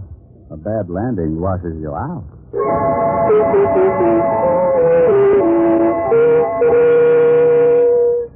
I called Lieutenant Levinson, squared myself. Then homicide came down and cleaned things up. They were all dead, and I figured I never would reach the beach anyway. I phoned Barton, who took his son down to the morgue to look over the night's tape. Young Barton identified the man with the scars, the one he thought he'd killed. They gave me the notch, and I made another call. This time to a pair of silk pajamas with an understanding heart. It was late, but I was hungry. Oh, good morning, Mr. Diamond. Isn't it rather late to be calling? You know something? You're right, Francis. It's 2 a.m. Time for all good butlers to be Betty by. Miss Helen is in the library, but I'm not sure whether she wants to see you. Well, you just run along and get some sleep. I'll find out and let you know. Very good, sir. Confidentially, she's a little peeved. Look. Chin up, Mr. Diamond. Francis, if she gets tough with me, I'll knock her teeth out. Oh, my goodness. Oh, my goodness. Francis, is that who I think it was? Oh. Hi. The food was cold a long time ago. So's my date. I'm sorry, honey. Oh, that's all right. The fire's almost burned down. It's 2 o'clock in the morning, Mr. Diamond. I've sat through 2 features of Tom and Jerry in the 4th chapter of Batman Hops a Crate. Come on, don't scold, Eddie. I haven't in weeks, but I've been rehearsing this for the past 2 hours, and you're going to listen. And that's another thing. You never play when I want you to. Or even I've got you on the carpet. That sounds like fun. I'll stop being good. If you think for 1 minute you keep trying. Out in the face of the sunshine, put on a great big smile. Now stop that and listen to me. Okay, I'll shut up. Well, go on. No. Now, you forget what I was going to say. You can't remember, honey. Hold a good thought.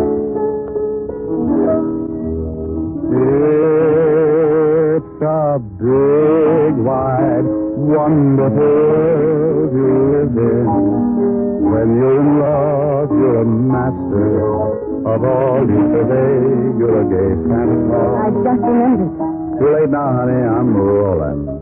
There's a brave new star-spangled sky above you. When you're in love, you're a hero, Apollo, the wizard of Oz. How do you do? The kingdom, power and glory. Richard Diamond, starring Dick Powell, was previously released over the National Broadcasting Company for listeners in the United States, and has been re-released to you men and women overseas by the United States Armed Forces Radio Service, the voice of information and education.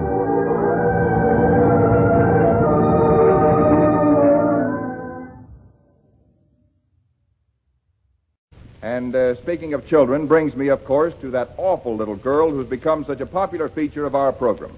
Here she is again with Hanley Stafford as her father, Baby Snooks.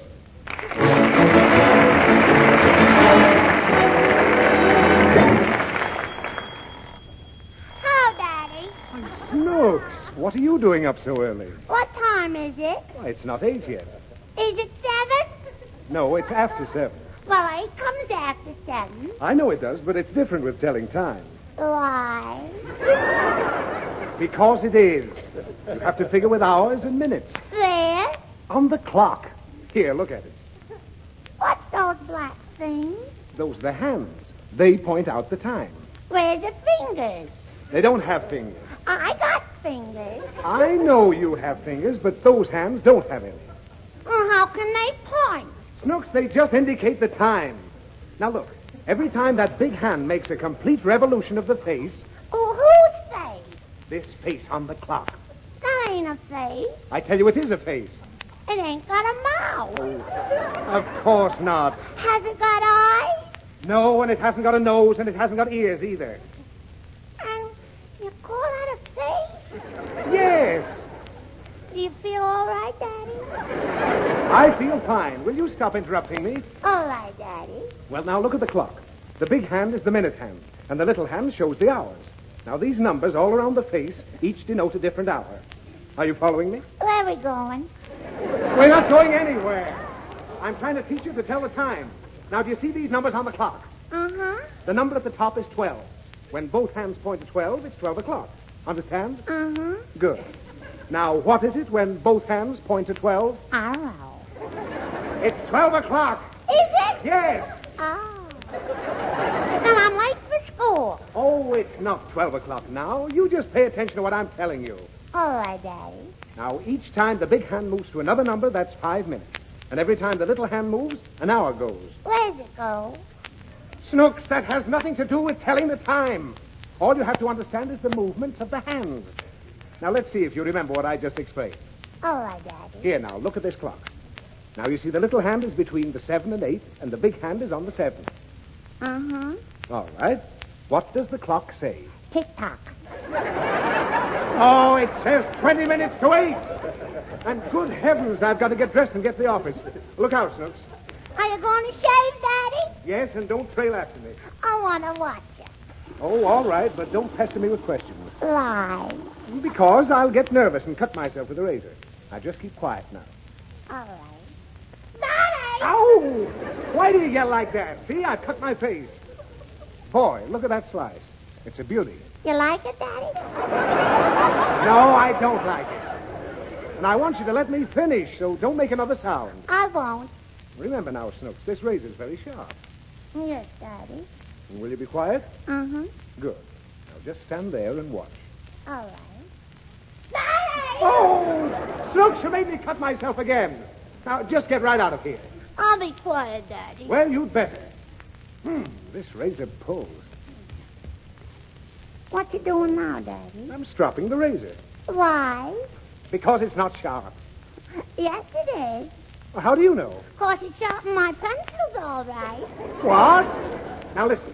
How many times have I told you not to take my razor from the box? I didn't take it from the box. I found it in the kitchen. In the kitchen? What was my razor doing in the kitchen? Mama was cutting an linoleum with it. Snooks, I don't believe you. Now you're going to get a spanking. Why? Didn't you promise never to touch my razor? Uh-huh. And didn't I promise to give you a spanking the next time you did? Uh-huh. Well? Well, I didn't keep my promise, so you don't have to keep yours. Oh, no. You're not getting away with it this time, young lady. Come over here. There. Simply must learn to behave. There. All right, that's all. Oh, stop it. I didn't hurt you. Now come here and kiss Daddy and say you're sorry. There. That's better. Now, Snooks, I want you to tell me why I punished you. Now, what's the matter now? That's just it. Just what? First you give me a licking, then you don't know why you did it.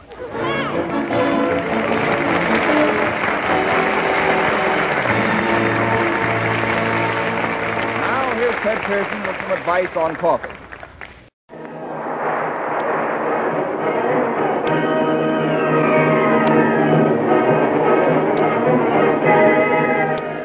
Presenting the amazing interplanetary adventures of Flash Gordon and Dale Arden.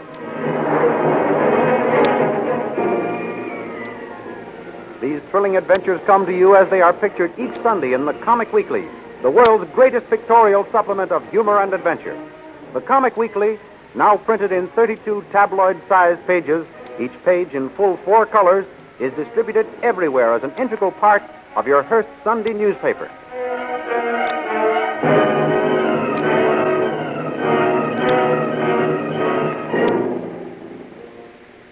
Last week, you may remember, Flash Gordon and Dale Arden saved the Earth from destruction by shooting a rocket at a planet which threatened to collide with it. They became marooned on the planet called Mongo.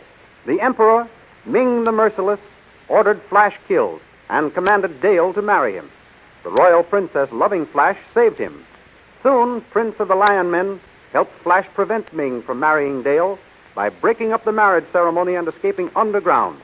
Now we continue the story. Flash and Dale are captured by the Sharkmen.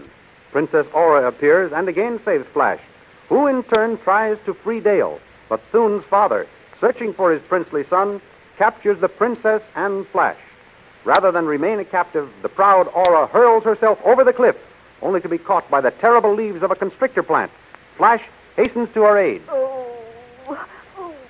Don't struggle, Princess Aura. I'll free you. Oh, hurry. The leaves are crushing me. I'll cut them with my sword. Oh, be careful. Oh, careful, Flash. The plant may catch you. This devilish plant. Oh, Flash, it's caught you too. Yes, I didn't think it could. This is a tough break. What shall we do now? I don't know yet. Oh, Flash. What is it, Princess? Are you in pain? No. Look down there. A door in the cliff has opened. Yes, so it has. There are soldiers coming out. Strange-looking guns. Those your father's men? No, I never saw them before. They must have seen us coming to make us captives. Well, at least they'll get us out of the clutches of this terrible plant. Soldiers, shoot your ray gun at that plant and kill it. But don't injure its victims. I want them brought to me alive. Don't be afraid, Princess. Those men will catch you. Be ready to catch our men. Now, the other one. Here I come. We're safe on the ground. But what will happen now? Gun's the leader of those soldiers. Soldiers, you did that well. Ah, Princess Aura. Yes. How do you know me? I do not know you. I know your father. Oh, what's this? Another white stranger? Yes, Prince Baron. Blindfold him and prepare our other white prisoner for the ordeal of the poisoned daggers. As you command, Prince Baron. What are you going to do with me? Guard, take the princess to my quarters. As you command, Prince Baron. Ah, here comes our other white prisoner. Perhaps you know him, youth. How can I tell? He's got a hood over his head. I can't see his face. He says he is from the earth. I suppose you are from there, too? I am. I don't believe you. But no matter. Our hiding place must remain a secret, so both of you must die. Are the white prisoners prepared, guard? They are, Prince Baron. Their left forearms are tied together. And the poisoned daggers, are they ready? Yes, sir. Good. Now listen, prisoners. I am dipping these two daggers in dragon's blood. The slightest scratch from these blades means certain death. Guard, give these to the prisoners. On the count of 3, you will commence fighting. 1, 2, 3. As Prince Baron utters the word, Flash steps back, jerking his mysterious antagonist off balance. He flings aside his dagger. Then he causes his opponent to drop his poisoned weapon. Picking up the dagger, Flash severs the cord binding him to his opponent, and as the two whip off their blindfolds and reveal themselves to each other... Flash Gordon, Dr. Zarkov. So you do know each other? I should say we do. I'm mighty glad to see you, Doctor. I thought you were dead after our rocket crashed on this planet. I was badly hurt, Flash. These fellows, they picked me up and brought me here. They made me act as their servant. Well, we saved the Earth, didn't we, lad? We certainly did, Doctor. Now, Prince Baron, maybe you will believe that we are from the Earth. This man was the most brilliant scientist in the world. He was Stop. My admiration for both of you is boundless. I would be honored to have you shake my hand and call me friend. Your friend? Yes. Why, of course. Here's my hand. And mine. Good. Now come to my quarters.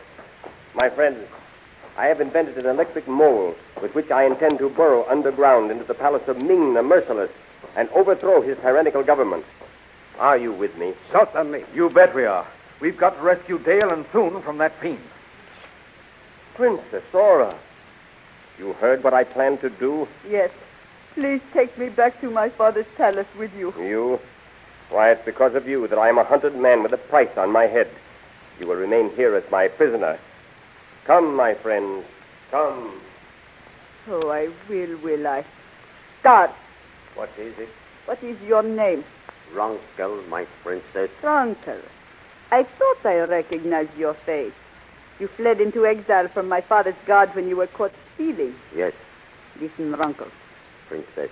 If you will help me warn my father of what those men plan to do, I will make you not only wealthy, but also a duke. For once so lovely, my princess, how could I refuse? Come with me.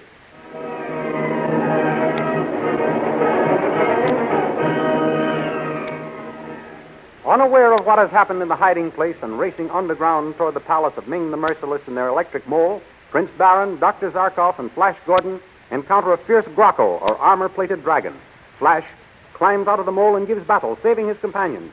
For this, Prince Baron promises that if they succeed in overthrowing Ming, Flash will be made a prince of Mongo, and anything he desires will be his.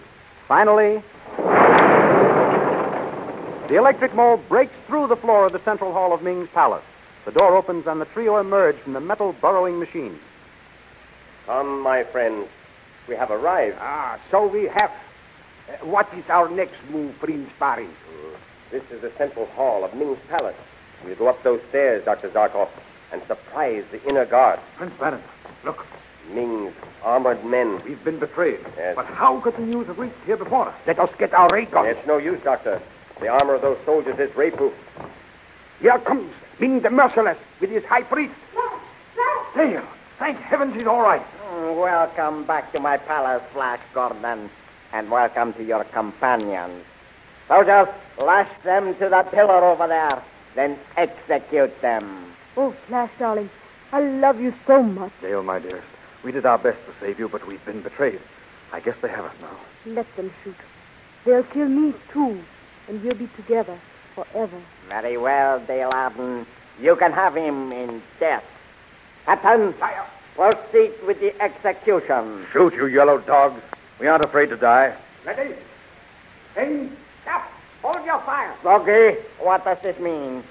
If you were not the high priestess, I would have your tongue torn out for your insolence. I ask you, remember, sire, that according to the sacred writ of Tao, even a traitor has the right to choose between the firing squad and the terrible test.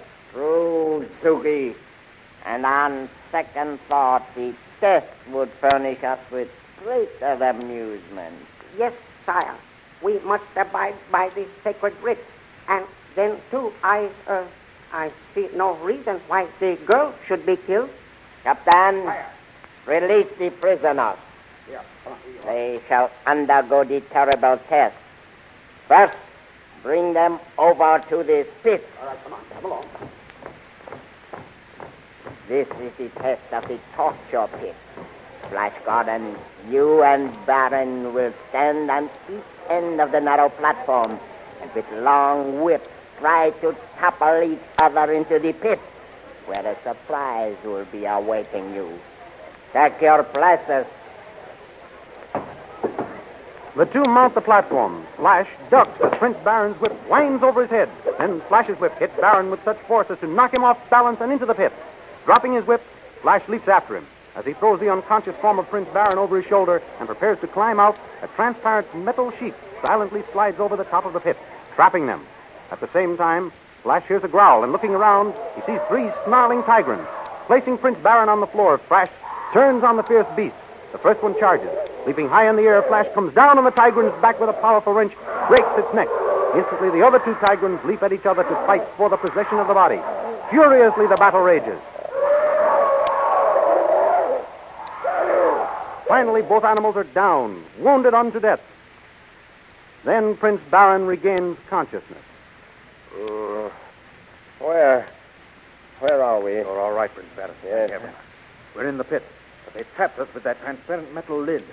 And you saved us from these beasts. Oh, you are superb, Flash. That was easier than figuring how we're going to get out of here. Look up there. Prince Soon. Yes, he's just in time. Soon! Roll that metal lid back. He nods that he understands. There. He's done it. We're free. Come along.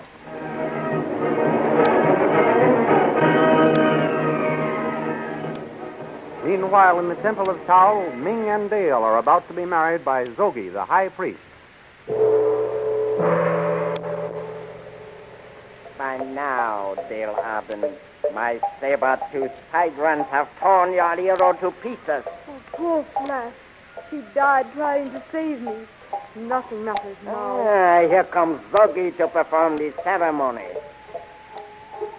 Oh, mighty Ming, ruler of Mongo and the universe, does your supreme intelligence take this Earth woman to be your wife and Empress of Mongo? I most certainly do.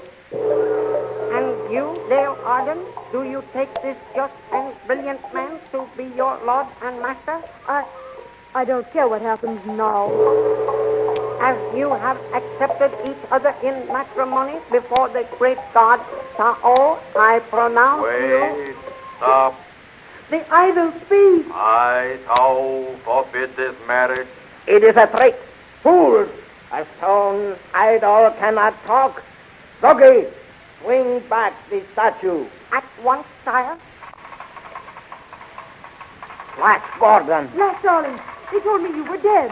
The Earthman and 2 companions alive. Go, guards. Shoot them down. The marriage must go on. Wait! Sire, the sacred writs say you cannot execute a man who has passed the test of the Tigrans. Guards, drop your weapons or Tao will curse you all. What? You dare defy me? I only quote the sacred writ, sire. As high priest, it is my duty to interpret and enforce its dictates. Guards, give me your sword. Zogi, I will stop your jabbering mouth forever. Oh, how awful. He's killed the high priest. Carry the body away, guards. Flash, my darling, I thought I'd lost you. Never as long as I have strength in these 2 arms and the breath of life in my body. So Tao forbids me to slay you, eh? Well, Tao and I will both laugh while you rabble slave in the prison city of the Hawkmen. Death would be more desirable. As for you, Dale Arden, you shall be taught to act like my empress.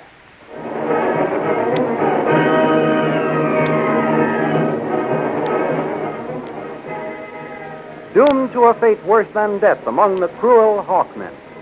What terrifying adventures await our friends? Be sure to listen in again next week and hear the further amazing adventures of Flash Gordon and Dale Arden, who appear in full-color pictures next Sunday in the 32-page Comic Weekly supplement of your Hearst Sunday newspaper, the world's greatest all-picture magazine of fun and adventure. Don't miss the Comic Weekly next Sunday. All your friends will be there. Besides Flash Gordon and Dale Arden, you will find King of the Royal Mounted waiting to thrill you with another chapter in his adventures of the great Northwest. Good old Jiggs and Maggie in Bringing Up Father. Your old pal Skippy, Tilly the Toiler, Ace Drummond, Johnny Round the World, the Little King, Radio Patrol, they'll all be waiting to entertain you. Of course, those irresponsible Katzenjammer kids are on deck with a new prank on their friends. How can they think of all those tricks? And as for Barney Google, well, I'm afraid I'll have to agree with Snuffy Smith that Google seems a bit touched in the haze. Remember, they're all in the Comic Weekly next Sunday. 32 pages of colored pictures. Be sure to get your copy of the Hearst Sunday newspaper next Sunday, containing this big 32-page Comic Weekly. And remember, we have a date next week for another chapter in the amazing interplanetary adventures of Flash Gordon and Dale Arden.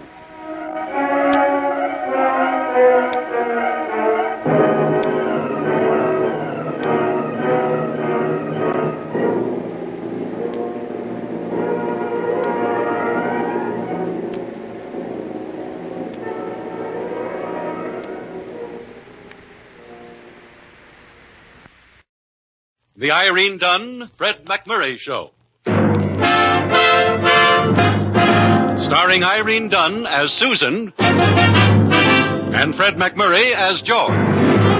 Together in the gay, new, exciting comedy adventure, Bright Star.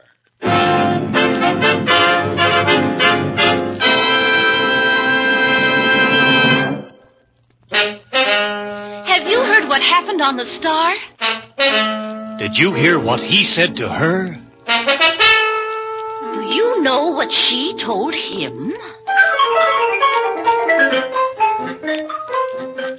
Yes, the whole town's talking. The star they're talking about is the Morning Star, a newspaper. The her they're talking about is Susan, lovely, attractive, headstrong Susan. And the him, well, you can see him right now walking down the street over there. Yes, and believe me, if he knew what was about to happen, he wouldn't be whistling. Hey, Jack. Huh? Oh, you mean me? Yeah. You a reporter, writes pieces for the paper and stuff, ain't you? That's right. Uh-huh. Well, let's step into this alley here, will you? I got an item for you. News, eh? Sure. Right here's a good place. Yeah, the sun was kind of hot out there anyway. Yeah. Well, friend, what's this item you've got? Well, it's strictly personal, chum. You've been making inquiry around about concerning the Guaranteed Always Flowing Oil Development Company, huh? True, I have. Yeah, you've been saying like that company ain't on a level.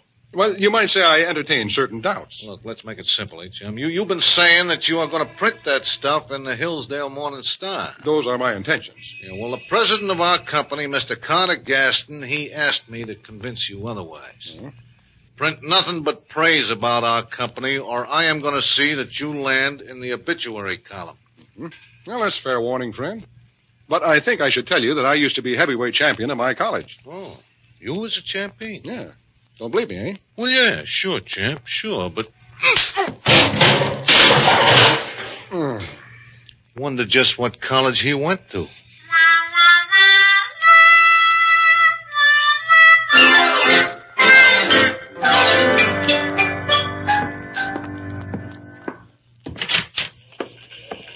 Hi, Mr. Harvey. Wow. An altercation with the truck? I'll exchange witticisms with you later, Sammy. I want to see Miss Armstrong. Sure. Who doesn't? Susan, I've got something to say to you. Shh. I'm on the phone, George. Really, Mr. Gaston? No.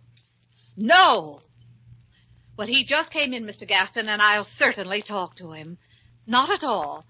Goodbye, and thank you for calling, Mr. Gaston. Susan, I've got something to say to you. George, really? Look at your suit. Well, suits get this way when they've been bounced around in the gutter.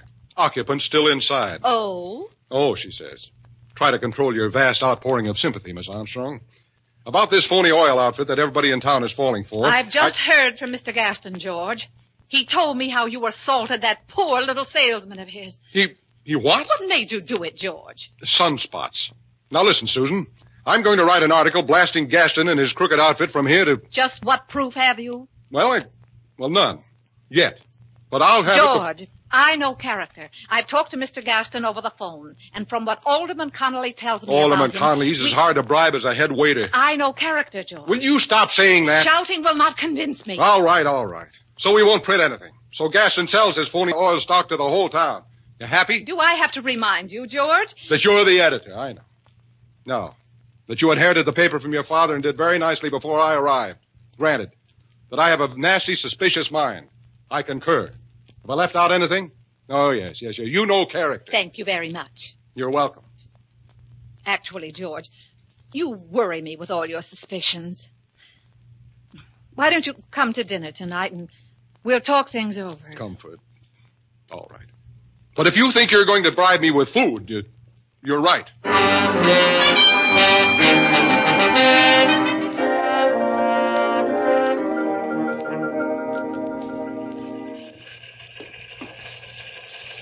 Working late tonight, Mr. Harvey? Lift your feet, huh? Yeah. I'm just whiling away the time till 6:30, Sammy. Whiling away. Okay, put 'em down. You and the boss can live things up a little tonight? Miss Armstrong has been kind enough to invite me for a platonic dinner, yes. Ha. For one so young, Sammy, you have a very nasty ha. Ha. Miss Armstrong is interested in me only as a reporter. That phrase can have a very sad history, Mr. Harvey. Sweep your floor, Sammy. You know, you could be a success, Mr. Harvey, if you wanted to be. Your confidence touches me. Why don't you marry Miss Armstrong and let her take you out of all this? Thank you, Horatio Alger. Anytime. 6:15, Mr. Harvey. No, thanks. Oh, say, Sammy, you haven't got a couple of bucks for a box of chocolates, have you? There's a romantic imagination. Chocolates. Take her an orchid. A single rose. A single rose, eh? Sammy, have you got a buck for a single rose? No. Well, that's time to go. Visitor, Mr. Harvey. Yeah, so I see. Good evening, boy reporters. Miss Armstrong here. What's it to you? What's it to you? I wish I'd said that. Gets things like that off all the time, this kid. You should hear him when he's hot. Stay off my side, Sammy. Miss Armstrong's not here, and she won't be back. Well, I don't blame her. Take a message. My boss, Mr. Gaston, he's a very big man in oil. He enjoyed talking to Miss Armstrong on the phone today. He wishes her to call on him at his hotel suite tomorrow. Can you remember all that, or should I write it down? Don't bother. Incidentally, chum, that was a pretty lucky punch you got in this afternoon. Well, it happens all the time. You think you could do it again? It figures. Mr. Harvey, the paper needs you. Stand aside, Sammy. This won't take long. All right, you.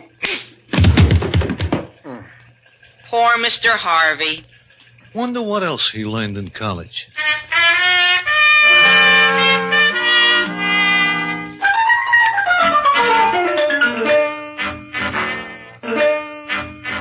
How's the dinner coming, patients? Mr. Harvey should be here in a minute. Everything's under control, Miss Armstrong. But I want things to be especially nice tonight, patients. Mr. Harvey and I have been having, well, one of our disagreements. No. But he was quite nice about coming to dinner. Big of him. Let's see. He doesn't get paid until tomorrow. Was he nice or just weak from hunger? Now, George always speaks very well of you, Patience.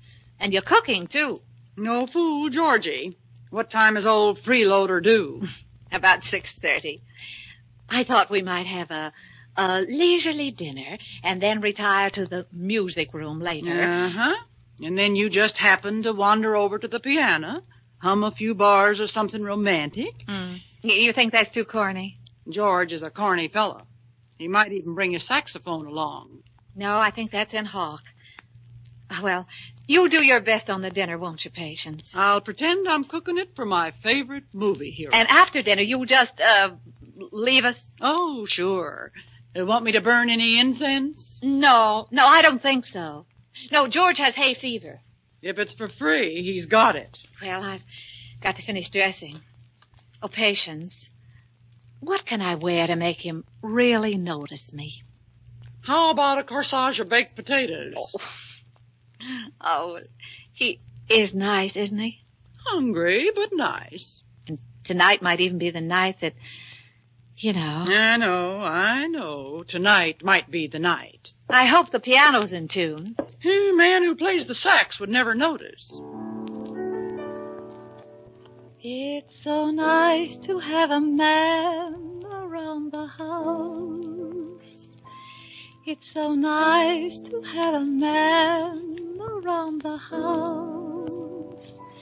Someone who is glad he found you, who will put his arms around you, and his kisses just the same. I'm giving 2-1. Nothing happens tonight. Nothing.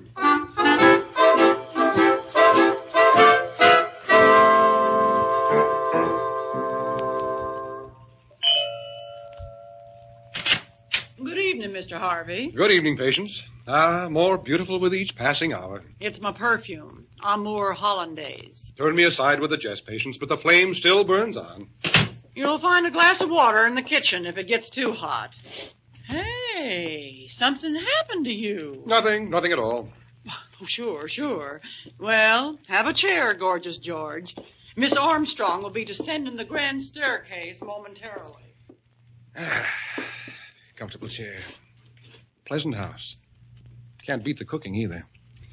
Hope my jaw's not too sore to enjoy it. George? Well, Patience should have told me. I had no idea you were here. George, what's happened to you? I brought it on myself. But I only left It's you... nothing, Susan, nothing. Susan, you didn't dress just for me. Dress? Oh, this? Oh, it's just an old thing of mine. Well, it certainly does things for you. Or vice versa, whichever the case may be. Thank you. Kind of sorry now I didn't put on my other tie. Sit down, George. Huh?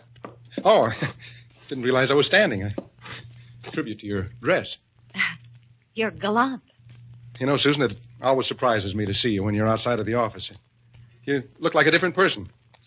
Oh, thanks very much. I didn't exactly mean it the way it sounded. I just meant that, well, women in business, you know. Our place is in the home. No, not that at all. In fact, I can't imagine you in a home. I mean... Yes. Well, what I mean is you... Well, where's my hat? I'll go quietly. Oh, just don't talk so much, George. Well, look. The piano. I haven't played in ages. Do you mind? No. Won't bother me at all. I'd love it. I love it. Will you help me move this bench, George? Certainly. Yeah, that all right? You know, Susan, I was just noticing the candlelight. It does something to you. Oh, what? It makes you look, I don't know, changed. Does it?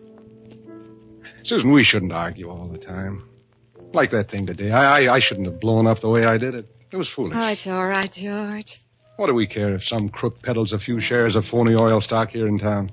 Hillsdale hasn't been taken for a long time. I am sure, George, that the development of the new Hillsdale oil field will do a lot for our city. Oh, sure. Hillsdale, the new Arabia. And why not? I have every faith in Mr. Gaston and his organization, and I know character. Character. You told me. Now, look, here's something you didn't know, Mr. Harvey. There's an heiress stopping at the General Grant Hotel, Miss Cecily Burnett, and she's here to try and buy up the entire stock issue. Freeze Hillsdale out. Well, it'll be the warmest winter we ever had. George, you're the most exasperating. Cigarette. Thank you. We shall not discuss Mr. Gaston further. Quite. Ah, the gall of that phony. He sent word that he was quite fascinated with you and would like you to call at the hotel tomorrow. Oh, well, how interesting. Susan, you're not going. Well, why not? Why not? You think I'd let you alone with that fake moose? Well, I fail to see that you have a great amount of choice in the matter. Oh, you do?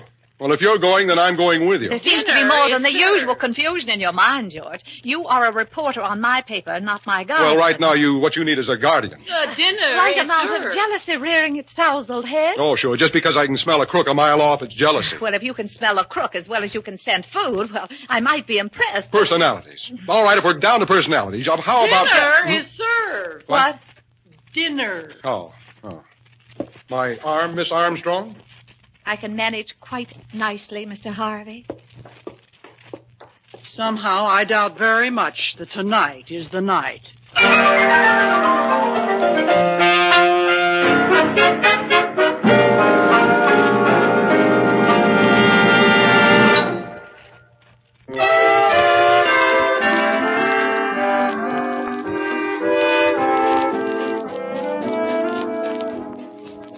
Now, suppose we get back to our two stars, Irene Dunn and Fred McMurray, in the second act of our story. Let's see now. Susan is just about to go down.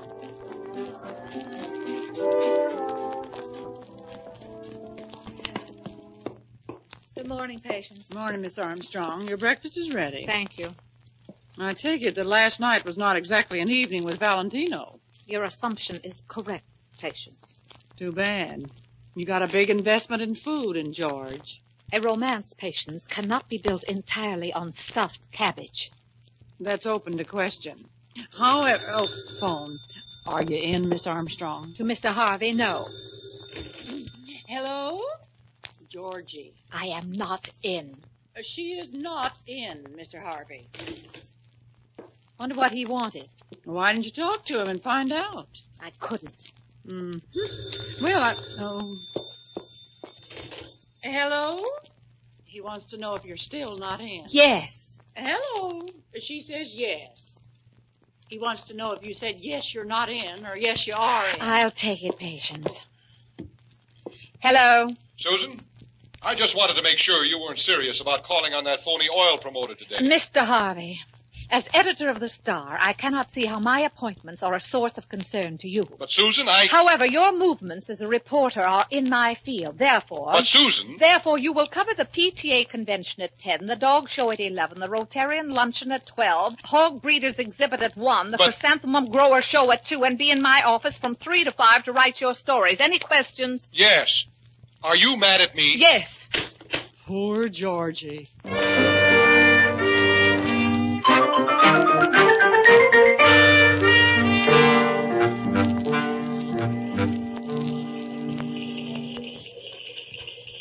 Well, morose is a word for Mr. Harvey. I'm a strong man, Sammy. I wish to brood in silence. Miss Armstrong has gone to call on the oil promoter. Pretty racy fellows, oil promoters. Go fill an inkwell. Why don't you strike back, Mr. Harvey? How? In the movies, Mr. Harvey, you would burst in on Miss Armstrong and Mr. Gaston in some suitable disguise. Like, say, a plumber. Well, that's a silly idea if I ever heard one. plumber, huh? Borrow a wrench and a plunger. Your suit is just right for it. Sammy, I may do it. I may just do it. The spirit of the pioneers. And if this Gaston steps 1 inch out of line... Sammy, where can I get a nice, big, fat wrench?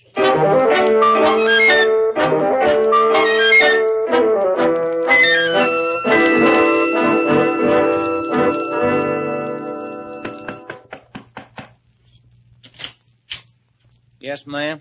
Mr. Carter Gaston, I'm Susan Armstrong from the Hillsdale Morning Star. Oh, come in, Miss Armstrong. Very considerate of you to come. Oh, not at all, Mr. Gaston. Here now. Just take this chair, Miss Armstrong, where I can look at you.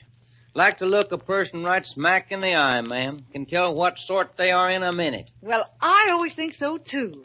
Nothing shifty-eyed about you, ma'am. If you'll excuse the liberty. Well, thank you, Mr. Gaston. And you and I, Miss Armstrong, we can do a lot for this city of yours. Civic betterment. The greatest good for the greatest number. Exactly.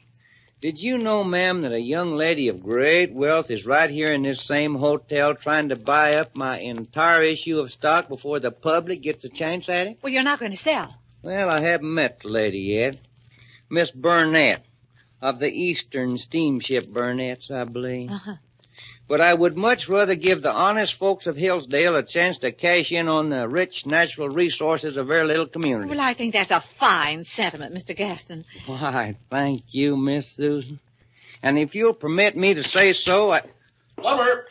Why, George. I hear you got a leaky pipe, Mr. Gaston. Before you come busting in here, son, knock. No, I'm sorry, but don't let me interrupt anything. I'll just go quietly on with my work. You were saying, Mr. Gaston? Why, well, where was... Oh, yes. If you'll permit me to say so, Miss Susan, the good opinion of a fine woman like yourself means more to me than any... What? The good opinion of a fine woman like you means more to me... I can't hear you. I said the good... Well... I found the trouble. Good. Then you're leaving. No. I have to rip out a section of the wall here. Miss Susan, may we continue this conversation over dinner? Where are you eating? Will you call me, Mr. Gaston? Oh, my pleasure, ma'am. Goodbye now. Until tonight. I'm sorry. I'll be back. I forgot my pickaxe. George Harvey, if all the low, underhanded, sneaky... Treacherous? Yes. Susan, if you can't see through this whole swindle by yourself... You will allow me to make my own judgments, Mr. Harvey. I know character. I know, Susan. Susan, this oil scheme is a fake. What's more, I think this so-called heiress here in the hotel, this Cecily Burnett, is a fake, too. And I'm going to interview her and prove it. Oh, you are? Oh, you just love that. Purely business, Oh, Susan. you're so right, Mr. Harvey. And I'm going to be around to see that it stays purely business. Well,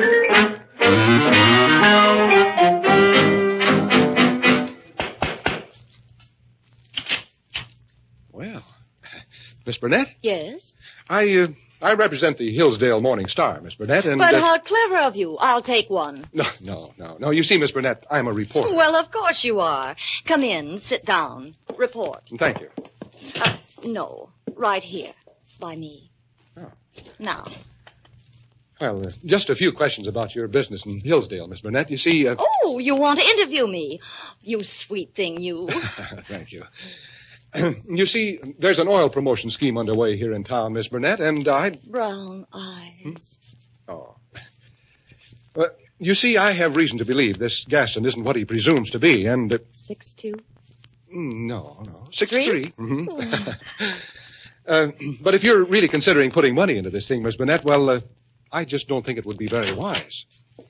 Excuse, please. A 3 o'clock snack. Susan! Courtesy of the General Grant Hotel. Put it on the end table. Now then, as I was saying... how do you know I like wavy hair? You want it over here? Yes, and please hurry. Now then, golden boy, your name is, George. George Harvey. Oh, I'm sorry, ma'am. Will you please get out of here? I'm sorry, George. I didn't catch your last name. It's... Dope. What did you say?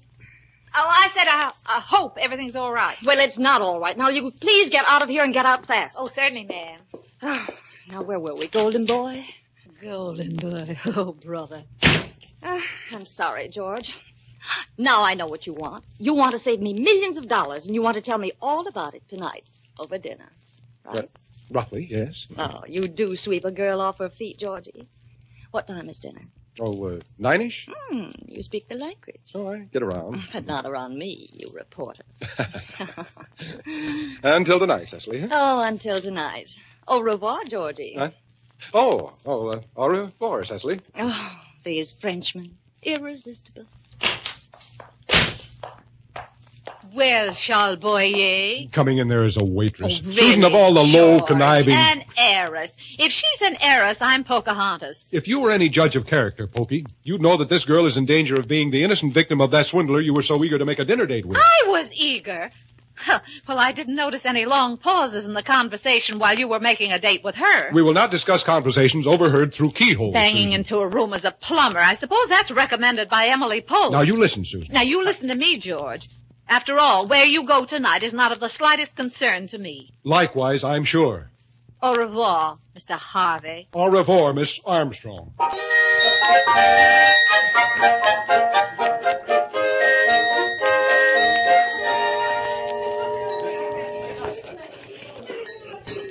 Good evening, Monsieur Harvey and Madam. Oh, bonjour, Charles. Table for two, huh? If you will follow me, please. Oh, what a delightful little bistro, Georgie. Sort of a subway with music. It is a little crowded, Cecily. Yes. Monsieur Harvey, your table. Susan. George. Oh, well, how nice that we should have adjoining tables. Adjoining. They're practically overlapping. Oh, Mr. Gaston, you remember Mr. Harvey, the plumber. Pleasure to see you again, sir. And Miss Burnett, Miss Armstrong, a waitress. How do you do? How do you do? And Mr. Gaston, Miss Burnett. Real pleasure, Miss Burnett, ma'am. Why did you have to come here? Quite pleasure, Mr. Gaston. And entirely unexpected, I'm sure. Well, shall we sit down, Cecily? Yes, of course. Just bring me a shoehorn, Georgie, and I think I can make it. There. No trouble at all, was it? Oh, pardon me, George. My salad. I know you don't like garlic, so if you'll just wring out your sleeve. Oh, sorry. Is that better? Mr. Harvey, sir, as long as you've got your elbow in my butter, would you mind just running your arm over my corn on the cob? I certainly would. Ignore them, Georgie. I'm sure they had a lot to talk about before we came. Well, Yes, we did have a lot to talk about, didn't we, Carter? Carter? I'm sure George wants to tell Cecily all about the plumbing business, and you were explaining oil to me. I bet he was. Oh, we don't have to talk, Miss Susan, when I can feel your little hand in mine under the But table. Mr. Gaston, my hand That's isn't my under hand, you cheap double-crossing Chisholm. Oh, Cecily, you... Out on a business engagement tonight, you told me. Why, Here, you... sit down, dear. You're an heiress. Yes, and I'm just about to become a widow, too. Let me at him, George. George, yes, George, let her at him. Now, take it easy, Cecily. Hey, you got trouble, Mr. Gaston? Glad you come in, Rocky. We're blowing town. My wife, the heiress, just opened her big, rich mouth. Come on, Mrs. Don't you let Vanderbilt. him get away, George. I'll stop them, Susan. Stay here, Rocky. If the demon reporter here gets noisy, keep him quiet. Come on, Cecily. Well, I can handle him, boss. Hey, sit down there, fire eater. Sit down, nothing. This time, you muscle-bound clown, I'm going to... Susan, look out! You take your hands off my George, you. Hey! The little lady hit me! And so did I. Oh, George, you were so masterful. Oh, you can't fool around forever with George Harvey, Susan. Oh, Of course, you nothing. helped a little. George, you did it. Well, have it your way, Susan. We won't argue. Monsieur Harvey, what has happened? Well, only two for dinner, Charles. The other couple won't be staying.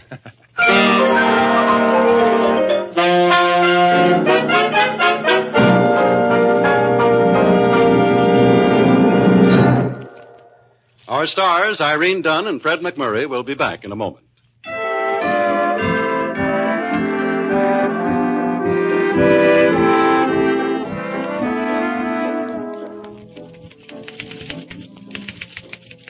George, Yes, Susan? finished your story? Just about. I had a call from police headquarters that they couldn't hold Gaston and his wife. They actually hadn't sold any stock yet. George, you don't actually think I was taken in by him, do you? Do you? Susan, you don't actually think that I was taken in even for a minute by his wife, the phony heiress, do you? Well, I don't if you don't, George. If you know what I mean. I think I know what you mean. After all, Susan, we both know no character.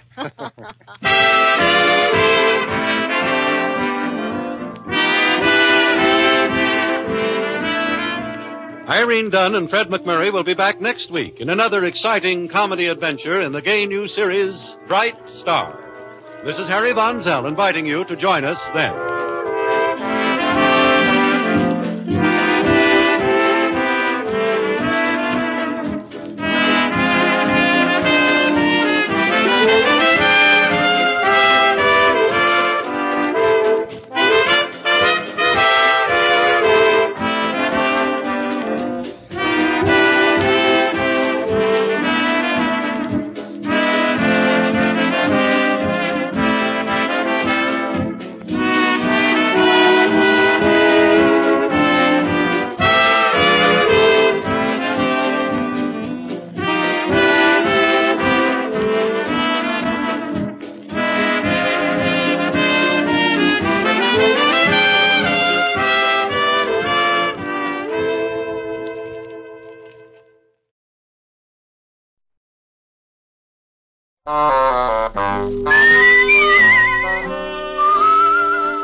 Here's Dick Powell as Richard Diamond, private detective.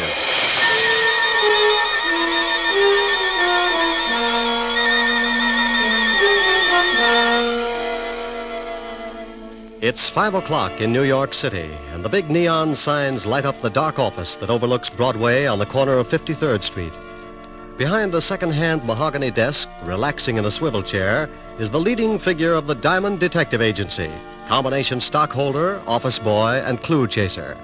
He is Richard Diamond, and his mind is on a lovely redhead named Helen Asher as she sits on a couch talking about things he likes to hear.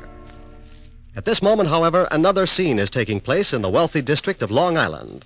A long black convertible is just pulling up to an old English mansion, and a curvaceous blonde steps from the car. She is met at the door by her brother. Well, good evening, my dear sister. You're looking simply ravishing. How would you know the difference? Oh, drop dead. You disgusting excuse for a man. Why don't you sober up for 5 minutes and take a look at yourself? I did once. Oh, by the way, our dear stepfather would like to see you in the study. Tell him to go. I already did. Now it's your turn. I don't want to. Now get out of my way, Chris. Suit yourself. But Murray Lang's in there with him. Murray? Did I start your heart going pitty-pat? Oh, shut up. You better go in and protect your money, darling. Bye, jailbird. I don't care what your plans are. They concern my daughter, and that's enough for me to put a stop to them. You're not going to put a stop to anything. You can't intimidate me, Lang. You're just a cheap, no-good gangster, and your methods are too well known to frighten me. Come in! Oh, hello, Liz. Hello, Murray. I'm glad you're here, Elizabeth. Mr. Lang and I were just discussing your future. I'm surprised you put up with it this long, Murray. Come on, let's leave my dear stepfather until he simmers down. Elizabeth, I want to talk to you. Well, I don't want to talk to you. Let's go, Murray. Listen to what he has to say. Maybe you'll get a laugh out of it. Well, what is it? I've just been talking with Lang about your intention to marry him. I have advised him that if such a thing were to take place, it would result in the most serious of consequences. Is that all? No, that is not all. When you got into your trouble with the police, my dear stepdaughter, you were paroled in my custody. If I should report to the board that you had violated the terms of your probation, you would most certainly go to prison. Why, you... What's the matter? Aren't you satisfied with the salary you collect for taking care of Mother's estate? How dare you, you little Sit sniffer! down. You look bigger behind a desk. Well, just yell and scream all you want to. After Monday, you better start looking for another source of income. You know very well it's not the money. But your greasy boyfriend here would certainly like to get his hands on it. Look, I don't give a hang if you are a midget.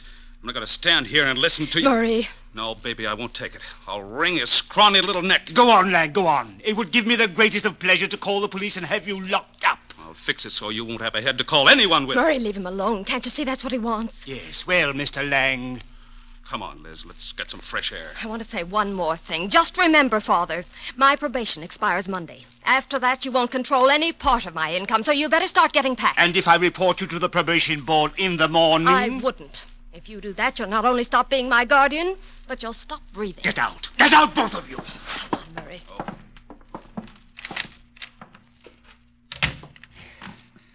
Try to intimidate me.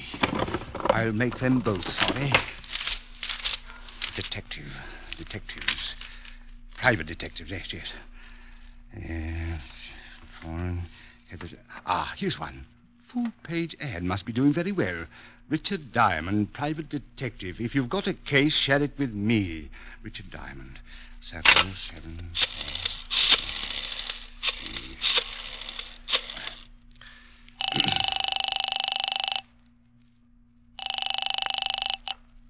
Yeah? Mr. Diamond? That's right. I want to hire you for a few days. Oh, you saw the ad. Well, it just so happens I'm available. I can't tell you much over the phone, too many extensions in the house, but it's about my daughter. I'm afraid she's going to get herself into some serious trouble. Well, how old is she? 20. Tell her to wait a year. My name is Chase, Ralph Chase. I live at 82 Maple Drive, Sands Point. Will you come out this evening? $100 a day and dibs on the icebox. I'll see you about 8. Goodbye, Mr. Diamond. What was that all about, Rick? Oh, got a job, baby. When do you start? Oh, yes, you're right. No, Rick. You can start it in the morning. You can't break another one tonight. Now, come on, Helen, baby. A job's a job. And a date's a date. I won't let you break this one. Your car downstairs? Yes, but I can drive myself home. Please, Rick. You promised you wouldn't break another one. Keys in it? Yeah, look. I want to hire you to protect me for this evening. I've been receiving mysterious phone calls, and I'm in fear of my life. Really? You've got to take the job. Old friends come first. I'll have to get home and shave before I start working. You mean you'll take it? After 12:30. Bye, baby. You beast. Oh, you must be getting tired from driving that big car around all day. Grab a cab, honey. It'll give you some rest. I'll take good care of your car. What? Want $1 for the cab? Huh? No. On second thought, you only live about 25 blocks. Walk will do you good. Rick. Deep breathing all the way up Fifth Avenue. Nothing like it. Bye, baby. Oh! On the way to the car, I thought about Helen. The most wonderful girl in the world. Money, looks. But she had one bad fault. She wanted to get married. I got into the big sedan and headed for my apartment. I'd been up late the night before with the blonde singer, and I was feeling tired. Funny how things change. My nights in college were just as busy, but at 1 o'clock the next afternoon, I was out playing football. I faced facts pretty well, so when I got home, I took a nap.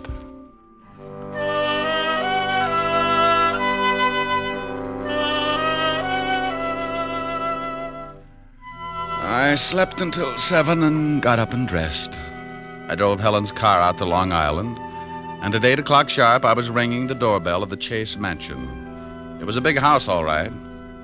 If they built another one like it, Long Island would sink. Well, to someone at me chamber door. My name's Chris. Boo. Blow your booze some other direction. Your breath would wither a lung. My alcoholic exhalations are composed of the finest ingredients. You must have a weak stomach. Look, if you'll just stagger out of the way, I'd like to see Mr. Chase. Dead or alive? What? Nothing. I was just thinking out loud. Well, go right ahead. And after your talk with my stepfather, you can find me in the bar. You'll probably wind up like I am. That's a sweet thought. Where can I find your stepfather? Probably in the library, lying in my money. I left him leaning against the front door, gagging on the fresh air. I wandered down a long hallway and a big sitting room, furnished with enough antiques to make the Metropolitan Museum give up in shame. There was something about the place, a heavy quietness, like a bar of gold in a dark room. The shot had come from up ahead, and I tried a couple of doors before I found the room. Mr. Chase! Mr. Chase! In here! In here! Mr. Chase? Yes. Come in and shut the door. I looked over at Ralph Chase crouching behind a desk. He got up slowly, all 5 feet of him. And I tagged him for a guy who would give $1,000 for every inch you could put on his legs. He looked like he could afford to be a mile high. The tall French windows were open at the back of the room, and you could still smell burning cordite. Someone tried to shoot me from the garden. Yeah, I heard the shot. You must be Diamond. That's right. Don't you think you better shut the French doors and pull the drapes before someone takes another shot? Yes, very good idea. You pull the shades, Diamond. Hey, you can start earning your money right now. You're a little excited, but I'll start to work. Right. Be careful, he might still be out there. Well, I doubt it. I can't see anyone out here. Oh, he just missed me. You can see where the bullet hit the wall. I jumped and hid behind the desk. Didn't you hear him on the porch? No, he must have stood in the soft grass that surrounds the garden. That's a good 10 feet from the house. You're lucky he didn't move in closer. He probably wouldn't have missed. Got any idea who it was? Of course, it was Murray Lang. Murray Lang? The gambler? Yes, do you know him? Well, I used to be on the force. Set him up 6 years ago on a larceny rap. Then you know what he's like. He was in the house this afternoon. We had an argument and he threatened me. An argument with your daughter? Yes, about my daughter. How'd you know? Well, you told me she was getting herself into trouble. She couldn't have picked a better playmate than Lang to get there with. Father, we heard a shot. Not really. Oh, let's go. He's not dead. My stepchildren, Mr. Diamond. Oh, well, lovely. I'm quite alive, so you can both stop looking so unhappy. Does it show? Come on, sis. Let's find the guy who fired that shot. I want to give him a few pointers. Where's Murray Lang, Miss Chase? Yes, he's the man you want. I'm sure he Don't tried... be absurd. Murray left 3 hours ago. What are you, a cop? Does it show? You're wearing too much cologne. Come on, Chris. Oh, she's nice. That's Elizabeth. The boy's her brother, Chris. I'd hate to draw straws. I married their mother and raised those two brats after she died. The courts appointed me executor of the estate. They don't like you handling their money, is that it? Yes. Since they've been old enough to ask for 50 cents to go to a movie, they've condemned me for watching their interests. You said you were worried about your stepdaughter. Tell me about it. I'll make it brief. Hate long explanations. Elizabeth got into some trouble with the police. Hit and run. She had been drinking. The man died. Liz was sentenced to a year in Folsom. But I got her off on probation. Oh, what do you want me to do? Drive around with her and spoil her aim? Monday the probation expires. She says she is then going to marry this hoodlum, Murray Lang. And you don't want that because you think he's after her money? Exactly. When she marries, the will reads that I shall, as executor, turn over half of the estate to Elizabeth. What about Christopher? He looked irresponsible when he was born. His mother left instructions that he should not receive his share until he is 35. That's another 8 years. Well, your stepdaughter's old enough to know what she's doing. I can't see how you can stop her. That's what I want you to do. And if I do, you'd be in a pretty good spot. What do you mean, Mr. Diamond? You continue as executor. I can understand you thinking something like that, but believe me, as much as I dislike my stepchildren, I wish to keep them in line for their late mother's sake. Oh. Well, Mr. Chase, I'll take a look around outside. Maybe I can come up with something that'll point out the would-be killer. If it was Lang, you can stop worrying about Elizabeth. Sing Sing doesn't boast a wedding chapel. I went out through the French doors and started looking around on the soft grass that bordered the garden. I had a fat hunch, so I stopped looking and started wandering. I was halfway through the rose bed when I spotted them. It was Elizabeth and a man. In the darkness, I couldn't make him out, but Murray Lang was my best guess. They went up a narrow path to one of those Chinese pagodas at the far end of the garden, and I stepped up close enough to give my ears a workout. It was Lang, all right. I don't care what you think. I didn't take a shot at the old man. Then who did? He's got a policeman in there now, and he's going to start trouble. Let him. I'm clean. Maybe it was that lushed-up brother of yours. Chris hates him, but he'd never try to kill him. Well, then stop hounding me. Maybe you took a shot at the old boy. Murray! Well, you got a good reason. I'm tired trying to buck the whole Chase household. If you love me, let's take off tonight and get married. Tell the old man to go to the devil. You can certainly wait till Monday. Yeah, but he won't. He's going to cause some kind of trouble and get you tossed into Folsom. He's not going to give up all that money just because you're through with your probation. He probably cooked up that shooting just to get the cops here. Murray, what's going to happen to us? Oh, ask your stepfather. He's been doing your thinking for you. I don't have to. We'll get married Monday. Okay. I'm staying clear of this place till then. But what if there's more trouble? I haven't got anyone to turn to. You worry about it, baby. I got a police record that makes yours look like a merit badge. I was too good a target in the moonlight, so I started back up the walk to the house. As I passed a hedge, I noticed a funny-looking plant that was shoving its way out of the foliage. I'm sorry I did that. It was the Johnny Jump-Up variety. Blackbird kind. The guy on the other end of the sap gave it to me right over the eyes, and I went down like a crapshooter making a pass. I rolled over and watched the moon melt and run down in my eyes. Something warm and sticky spread over my face and turned the night red. Yeah, I was bleeding again. I guess I showed signs of recovering, so he started all over. This time he used his foot in my side. Oh, a couple more kicks in the ribs and in the right place, and he could have whipped up a fast course of Nola. I felt tired, so I rolled up in an old rose bush and went to sleep.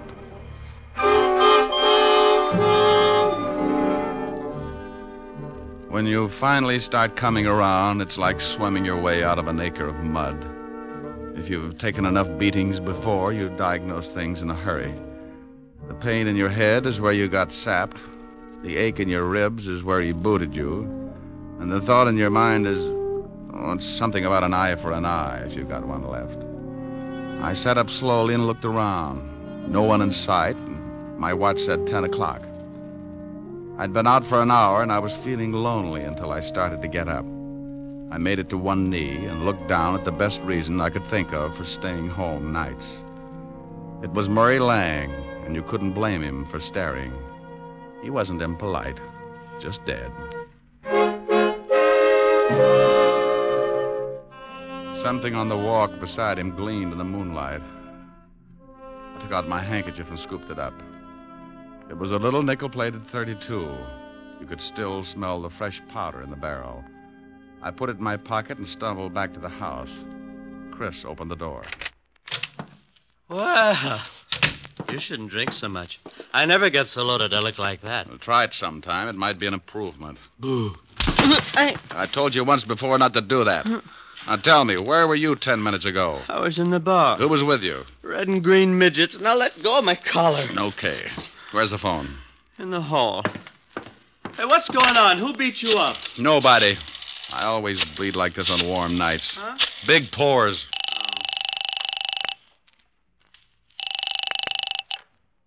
Homicide, Sergeant Otis talking. Who taught you how? Did you sit up nights with a parrot? Oh, very funny. Only one guy could think up a lousy joke like that. What do you want, Diamond? A picture of you. I'm going to show some doctors that mercy killing has its points. Now, let me speak to the lieutenant. Comic. Homicide, Lieutenant Levinson. Hello, Walt. This is Diamond. Oh, wait a minute. Let me get the bicarbonate. What's the matter? I get stomach trouble every time you call. Go ahead. All right. I got a killing for you. I know it. Why can't you be a good boy and stop finding corpses? I'm out at Sands Point, 82 Maple Drive. I think I've got the murder weapon in my pocket. Who's dead? An old friend, Murray Lang, and you better step on it. There's a drunk staggering around the place, and he's liable to spot the body and put it in the cold shower to sober it up. Oh, all right. We'll be right out. Hold the fort. So Mr. Lang's dead. You better stop sneaking up on people, Buster. And you'd better stop telling me what to do in my own house, Mr. Diamond. You sobered up pretty quick. I heard what you said about finding the murder weapon. May I see it? No. It stays in my pocket until Homicide gets here. Whose gun is it? It's a 40-pound broadsword. Now stop trying to look like a Chicago muscle man, or I'll start slapping there you. You are, Diamond. I've been looking for you. Great Scott, what happened to your face? Someone was giving away hints. Chris, did you have something to do with this? Hardly. Mr. Diamond has a decided advantage over me. He has muscles. I'll be in the bar. What's happened? Where's Elizabeth? I don't know, but her boyfriend's got troubles. He can't explain the hole in his chest. Lang? What do you mean? He's out in the garden. Someone shot him. Is he dead? And if he's not, he's trying awful hard. Then we'd better call the police. That's been taken care of. What kind of a gun do you own, Mr. Chase? You don't think... No, I don't. I just dig around till I come up with something. What kind of a gun do you own? Why, a 45... Now, wait a minute, Diamond. If you've got any ideas about this murder, you'd better wait until the police get here. Now, look, Chase, I've been insulted in your house, had the air let out of my ego by your beautiful stepdaughter, and beat up in your garden. That's a full night's work, and now I'm on my own time. Where can I find Elizabeth? I don't know. She may be up in her room. Oh, where is it? End of the hall, head of the stairs, first door. Thanks. It's beginning to rain. What about Lang's body? Well, if he catches cold, call me. I went down the long hallway to the foot of a massive staircase. The only light was the one burning in the room I just left. I looked over at over my shoulder and saw Mr. Chase framed in its dim glow, watching me. In that moment, I thought who Chase reminded me of. A triangle hat, his hand in his vest, and Napoleon had a twin. I went up the stairs 2 at a time. Yes? Pardon me for barging in, but some guy in the garden just beat all the bashfulness out of me. How dare you? You get out of my room. You better put on something a little warmer, honey. That thing would start a Harry-Carry epidemic in Boston. What do you want? Yeah. What did you do after Lang left you in the garden? What? Big ears. I overheard everything you said. I see someone pushed your face around. It's an improvement. Did Murray catch you eavesdropping? Well, if he did, he won't have much time to gloat. What do you mean? If you've done anything Aren't you to Murray... getting ready for bed a little early? I don't know what you want. I don't have to answer any of your ridiculous questions. Now, if you don't turn around and get out of here... What's the matter, baby? The drawer empty? Lose something? No. Maybe this is it. Where did you get that gun? It was lying in the garden beside your boyfriend's body. Beside... That's it, lover. Now sit down and relax. Is Murray dead? Like Jimmy Fiddler's gossip column. Didn't you hear anything after Murray left you? Oh, no. I was crying and I ran back to the house and came up here. Is there another way back to the house besides the path that Murray took? It's one that leads to those outside doors. I came right to my room. Please leave me alone. This is your gun, isn't it? Yes, but I didn't do it. I didn't. Murray and I were going to be married Monday. Ballistics will probably show it's the one that did the job. You better tell me everything you know. I don't know anything. I didn't shoot Murray. Someone stole my gun from the drawer. Oh, please find out who did it. If they hold me, I'll go to prison anyway. Please, Mr. Diamond, please. It's going to be tough if this is the gun. I'm pretty sure it is. You could still smell the powder when I... The powder. What's the matter, Mr. Diamond? Huh? Oh, nothing. Look, you stay in your room. Maybe I can do you some good. I promise you'll stay here. Sure. I'm not going anyplace. And try and snap out of it. Sometimes you keep losing until there's nothing left to play with. It breaks the jinx. I went downstairs and started looking for Chase. As I passed the doors leading to the garden, I stopped cold. A flash of lightning turned the garden flat white. Someone was standing over what was left of Murray Lang.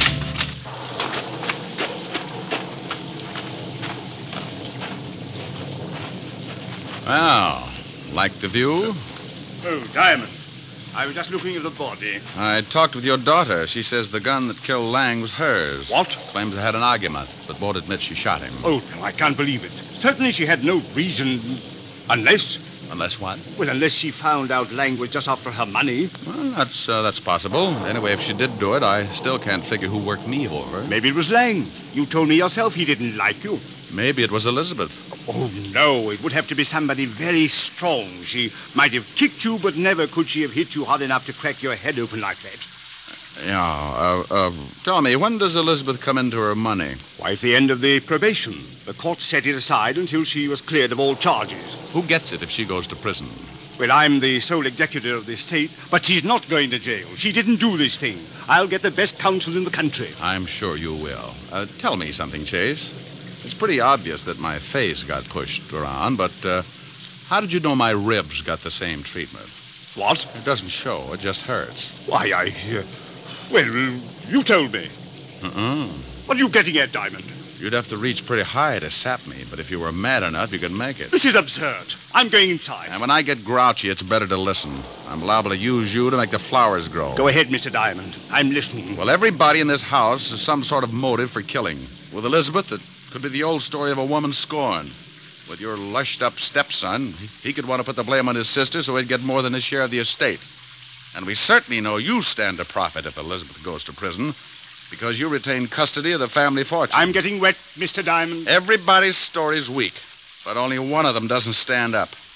You said earlier this evening someone tried to shoot you from outside your library. Of course they did. You have the shot and saw the bullet hole. That's right, I did.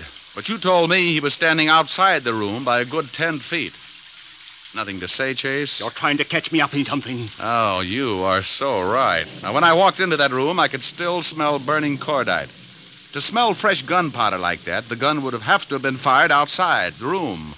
You staged it, so I'd think someone was trying to kill you. Is that all, Mr. Diamond? Outside of the slip you made about kicking me in the ribs.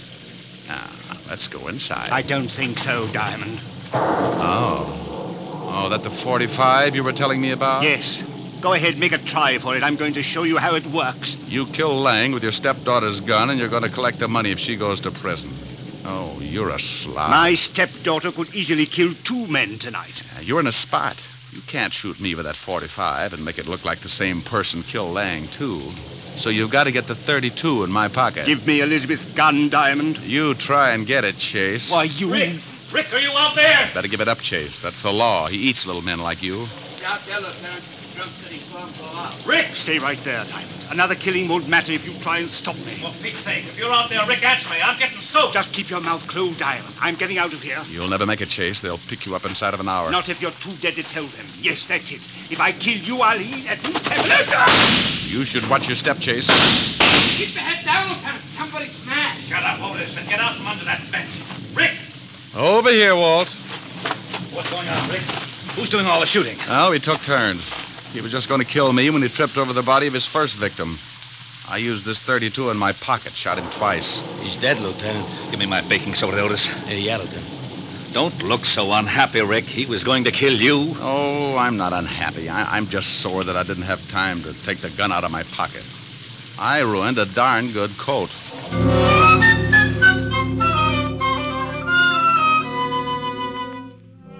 The three of us went back in the house, and Otis took Christopher up to bed so he could sleep it off. Walt listened to the story as I told it to Elizabeth. She cried a little and thanked me with her eyes. Walt went downstairs to clean things up, and I sat by her bed until she went to sleep. She didn't even wake up when I kissed her goodbye. Oh, I guess it was better that way. I said goodbye to Walt and Otis and headed for 975 Park Avenue. I was late, and my face could use a mile of bandage. I hoped Helen wouldn't mind. Yes? Oh, my goodness. Hello, Francis. Tell Miss Asher I brought a car back. Oh, how bad a wreck was it, sir? Give me a glass with a backbone, will you, Francis? Yes, sir, right away, sir. Miss Asher's in the study. Thank you. Goodness. Thank you. Hi. Well, it's about... Oh, Rick, not again. Mm-hmm. Your poor little face. Yeah, my poor little face. Well, you just stretch out on the couch, and I'll get you a nice tall drink. Francis is already on his way. Oh. Feel better? Yeah, oh, yes. Got a pillow? I'll hold your head up. How's this? Mm-hmm. Like some music to go with it? Sure. Turn on the radio. You comfortable? Mm-hmm. How about you? Uh-huh. That music sounds like San Francisco. Remember the top of the mark? Yeah, fun too. Mind if I turn off the light? The glow from the fire is enough. You're cute. Better? Much. The snow is snowing, the wind is blowing, but I can weather the storm. A little high. What do I care how much it may storm? I've got my love to keep me warm. Mm-hmm. Me. I can't remember a worse December. Just watch those icicles fall. What do I care if icicles fall? I've got my love to keep me warm. I like your singing, too. Thanks. Off with my overcoat, off with my glove. I need no overcoat. I'm burning with love. My heart's on fire. The flame grows higher. So I will weather the storm. Why do I care how much it may storm? I've got my love to keep me warm. That was nice. Hey, why did you turn the radio off? This is nicer. Come here, Rick. Oh, honey. Honey, you're reading my mind. Here's your drink, Mr. Diamond. Oh, my goodness.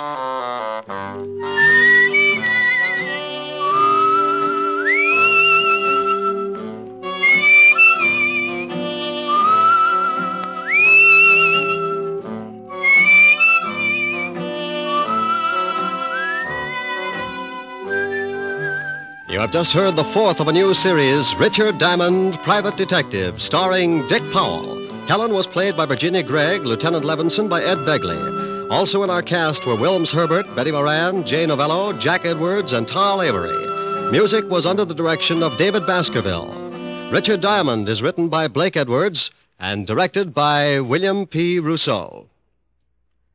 Even here in America, we're liable to have a few misconceptions about freedom.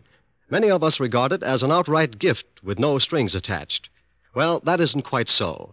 All of us have received a heritage of liberty, a legacy of freedom forged in other days. Remember that the liberty you enjoy is a precious legacy, a legacy that can be lost through disuse.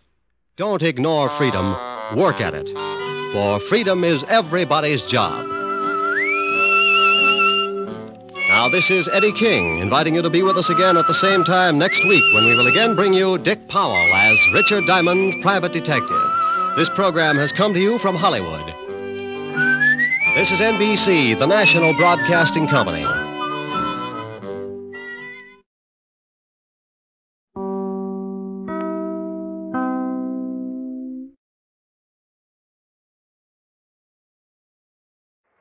And now, ladies and gentlemen, we come to that troublesome child we've all learned to like so well, Baby Snooks.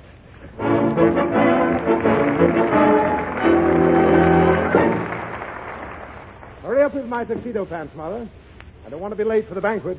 What you doing, Daddy? I'm getting dressed, Snooks, and it's time you were in bed. Where you going? To a banquet. Now, run along. I have to rehearse my speech while I'm getting dressed, and I don't want any interruptions. All right. You got to memorize this thing, and I don't want to make any bonus. Thank you. Thank you. Thank you. Daddy. What? Who are you talking to? Nobody. Do you feel all right, Daddy? Yes, I'm just practicing. Practicing what? My speech. Now, go down and get my pants. All right, Daddy. Thank you. Thank you. Thank you. Daddy. Now, what is it? Why are you saying thank you? Because that's what I have to say. But I didn't get your pants yet. I'm not saying it to you. I'm saying it to the people. What people? At the banquet. Can they hear you? No. You sure you feel all right, Daddy? Yes. And why are you saying it? For their applause. I didn't hear any. Why, of course you didn't. But they'll applaud when I get up, and I'll have to thank them. Oh. Why? Because I'm the guest of honor. Now go and get my trousers and then go to bed. All right. Thank you. Thank you. Thank you. Mr. Chairman, Mr. Toastmaster, members of the Bar Association, ladies and gentlemen, I'm indeed honored this evening that Daddy? Snooks, haven't you gone yet? No, I want to watch. Watch what? I want to watch you make the funny faces in the mirror. I'm not making any funny faces. I'm rehearsing my speech, I told you. Is that what you're going to do? Yes. In front of all those people? Yes. Without your pants? Yes. No, no. Will you be quiet? Uh-huh. Mr. Chairman, Mr. Toastmaster, members of the Bar Association, ladies and gentlemen, I come to you... What's a chairman, Daddy? A chairman is a man who sits in a chair. Oh. Daddy, Now what is it? does the Toastmaster sit on the toast? No, no. And I don't want to be bothered by you anymore. Now, I'll go to bed. I won't bother you, Daddy. Well, all right. Mr. Chairman, Mr. Toastmaster, members of the Bar Association, ladies and gentlemen, I'm indeed honored this evening. You said that before, Daddy. I know I did, but I've got to learn it. Why? So I can say it. But you just said it. I mean to the people. What people? At the banquet. Daddy, Oh, what do you want? what's a banquet? It's a dinner the Bar Association is giving for me. Are you hungry? No, And why are they giving you dinner? because after 12 years, I've just been made an officer. Didn't they give any dinner before? No. Oh, then you must be hungry. Oh, this dinner isn't like any ordinary dinner. Don't they have food there? Oh, of course they do. And what's the difference? I'm not going to stand here and explain to you. Snooks, leave this room so I can learn my speech. What speech? The speech I'm making to the Bar Association. Who's that? It's an organization that lawyers belong to. Are you a lawyer, Daddy? Oh, you know I am. Then Judge Green is a monkey. Snooks, what are you saying? That's what he said to his wife. Who said? Judge Green. I was playing with his little girl yesterday. Well? And the judge said if Higgins is a lawyer, I'm a monkey. Oh, he did he? Well, never mind about that. Now, you go to bed. I'll show him. You ain't sick, are you, Daddy? No, I'm not. Then why are you putting your socks on your head? Oh, I don't know what I'm doing. Why? Because you're driving me crazy. Now get out of here and let me learn my speech. Mr. Toast Chair and barman of the men's association. I don't know what I'm saying. Daddy, Are you here again? I told you to go to bed. I gotta get your pants, ain't I? No, leave me alone. I'll get my own pants. Do you know where he lives? Who? The man. What man? The man with the jelly apple. Oh, what do I care about the man with the jelly apples? I want my tuxedo pants. Well, he's got them. Who's got them? The man with the jelly apple. You were supposed to take my pants to Taylor. But Taylor, he didn't have any jelly apples. Oh, good heavens. Did you really give my tuxedo pants away for a jelly apple? Mm-hmm. Snooks, this is one time I'm really going to give you a town thrashing. Oh, I'm sorry, Daddy. Oh, what's the use? Now listen, Snooks. I don't want anything like this ever to happen again. You realize what an awful thing it was to give away my pants for that jelly apple, don't you? Yes, Daddy. You do. Oh, why was it wrong? Because the apple had a worm in it.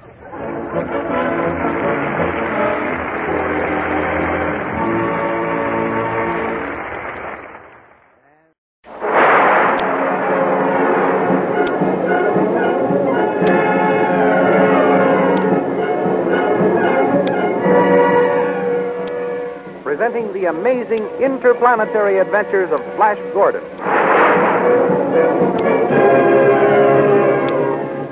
These thrilling adventures come to you as they are pictured each Sunday in the Comic Weekly, the world's greatest pictorial supplement of humor and adventure.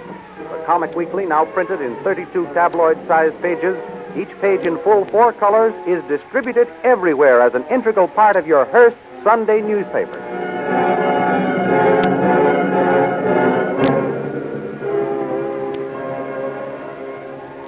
For the benefit of those who may not have heard the earlier episodes, here is the story to date. Flash Gordon, internationally famous American athlete, his beautiful American sweetheart, Dale Arden, and Dr. Zarkov, a great scientist, left the Earth on a rocket ship. They crashed on the planet Mongo and were captured by Ming the Merciless, the cruel emperor of Mongo, who commanded Dale Arden to marry him and ordered that Flash be killed.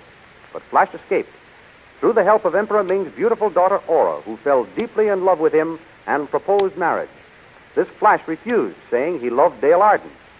Flash then met Thune, the powerful, huge, bearded prince of the Lion Men, and Prince Baron, a former member of Emperor Ming's court.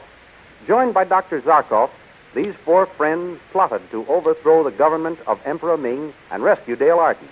They were almost successful, but at the last moment, with victory practically within their grasp, were recaptured by Emperor Ming's soldiers, and the 4 friends, together with Dale Arden, were condemned to a fate far worse than death. Securely bound, they were placed on a gyro ship and sent as slaves to the prison city of Hawkmen. Now we continue the story. The prison ship carrying our friends roars through the stratosphere on the way to the prison city of the Hawkmen. In a cell room, Flash and Prince Thune work feverishly on each other's bonds. Can you get the knot untied, friend Thune? It is almost loosened, Flash. Just another twist. There. Thou art free. Thanks. Now I'll set you free. If we work fast, we may be able to release Zarkov and Baron and get control of the ship. Good. As soon as thou canst loose my bonds, I will help thee capture the guard and take his keys when he makes his rounds. There. The rope's undone. Hark. I hear the guard approaching. Put your hands behind your back like this and lie still until he bends over to give us food. Then we'll overpower him. All right, now, here he comes. Here is your food, prisoners. Now, friend Thune. What? There. I have him fast. Take his keys. Stop squirming, fellow. I'll give you something to squirm about. Now, I've got his keys, Thune. Now to save Dale, Baron, and Zarkov. Look out! Be careful! Be careful! What was that? We must have struck something. Are you all right, Thune? Yes. And thou, friend? I'm okay. Flash Gordon. Here. Prince Thune and I are in here. And you are free? Yes. And how didst thou gain thy liberty, friend? The crash broke the lock on our cell door. Come quickly. We must go to the control cabin and see about the girl. Yes, hurry. This way. Dale, where are you? Dale. I'm here. Are you all right, Dale? Curse you, girl. Let go of me. I've got to call Ming on the spaceophone. Send this to Ming with my regards. He won't be able to transmit your message for quite some time, lad. Let's get out of here. Let the others go soon. I need your great strength to help me remove the valuable scientific apparatus from the ship. Come, Flash. Come, Dale. We have no time to lose. We're with you, Baron. Soon. Wrench those spaceographs from their sockets. I will take this space compass. What else wouldst thou like to have removed, friend? That is enough for this trip. Come on outside. Where are our friends Baron and Flash and Dale? They must have gone into the forest over yonder. What is that rushing sound? By the great god Tao. Look up there. Hawkmen. Run, friends. Run for your life. Yes. Pennants flying, lances held in readiness, a squadron of savage hawkmen hurtle from the skies. They seize Thune and Zarkov and sweep them into the air. While in the forest, numb with horror, Flash, Dale, and Baron watch their friends carried away toward a city suspended in space, the prison city of hawkmen. There they go with Thune and Zarkov. And that, friend, is the end of them. What do you mean, Prince Baron? No man captured with the hawkmen has lived to tell about it. How terrible. We'll see about that, Baron. It's hopeless, Flash. Look, the city drifts high in the heavens, held up by powerful light beams. What are we going to do now? Let's go back to the wrecked ship. We may be able to fix it. I'm afraid the ship is beyond repair, Flash. But perhaps it won't do any harm to speed. Flash, I see a rushing sound. Why, it's a rocket ship bearing down on us. It's going to land. It's made a perfect landing. I wonder who the pilot is. A girl is getting out. She's holding a ray pistol. Why, it's Princess Order. Well, Princess, this is a surprise. I followed you to give you your last chance, Flash Gordon. What do you mean, Princess? Keep out of this, Arden. He knows what I mean. I suppose you still want me to marry you. Yes. Marry me and the Empire is yours. And your friends go free. And if I refuse? The Hawkmen, with my aid, will kill all of you. You shall never marry this Earth girl, Dale Arden. My dear Princess, if I must make a choice, I choose Dale and death. Flash, darling. Good for you, Flash. You have signed our death warrant. But I don't care as long as we are together. I'm glad, Dale. That's just how I feel, too. Very well. You have made your choice. I go to the Hawkmen.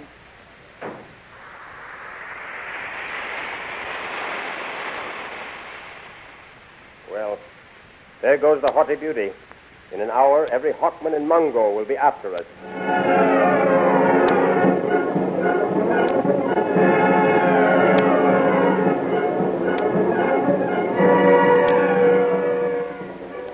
Prince Baron's prophecy comes true.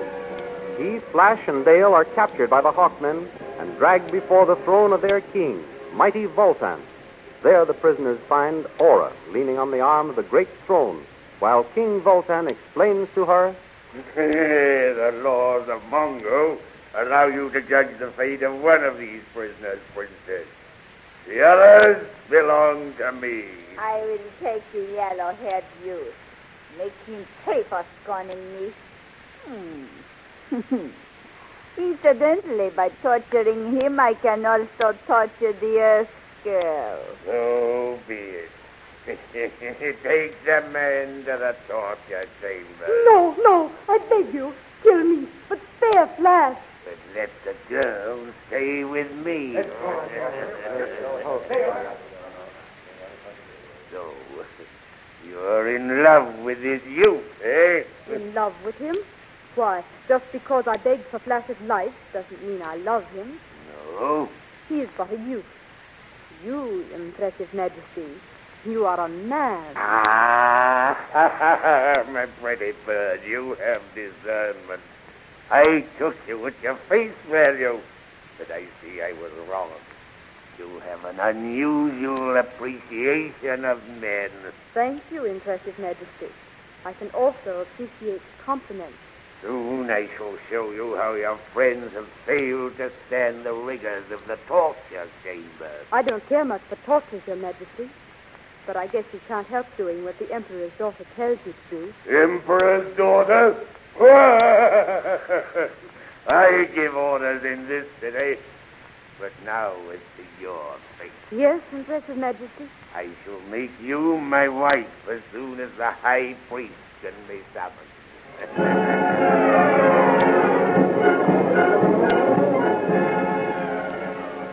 In the meantime, down in the torture chambers, Flash and his friends have been put to work stoking the great atom furnaces of the Hawkmen. Driven nearly mad by the terrible heat and the anxiety of wondering what is happening to Dale, Flash is all for rebelling. He throws a shovelful of flaming radium at a guard.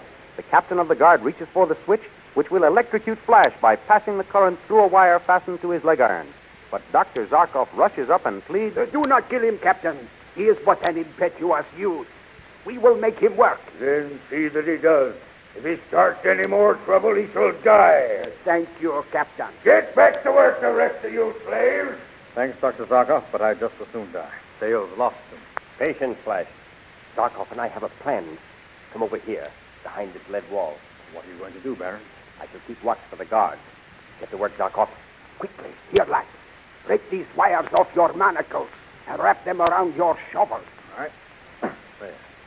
Now what are you going to do? You heard what the captain said. If you start any more trouble, he will electrocute you. When I give you a signal, jump up and throw your shovel into that radium bin over there. And get myself killed for it? I promise you, you will not die. Do as I tell you. All right. Now? Is the coast clear, Barin? No one is looking this way. Now, Flash. Come on, men. Follow me. Better death than slavery. Mutiny. Then die like a rat. Here goes the switch.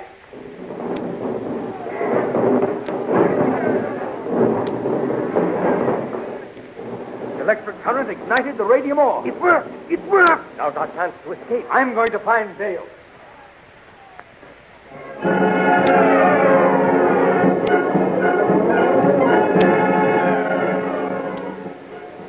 Back in the sumptuous quarters of Voltan, king of the Hawkmen, he and Dale are awaiting the arrival of the high priest to perform the marriage ceremony.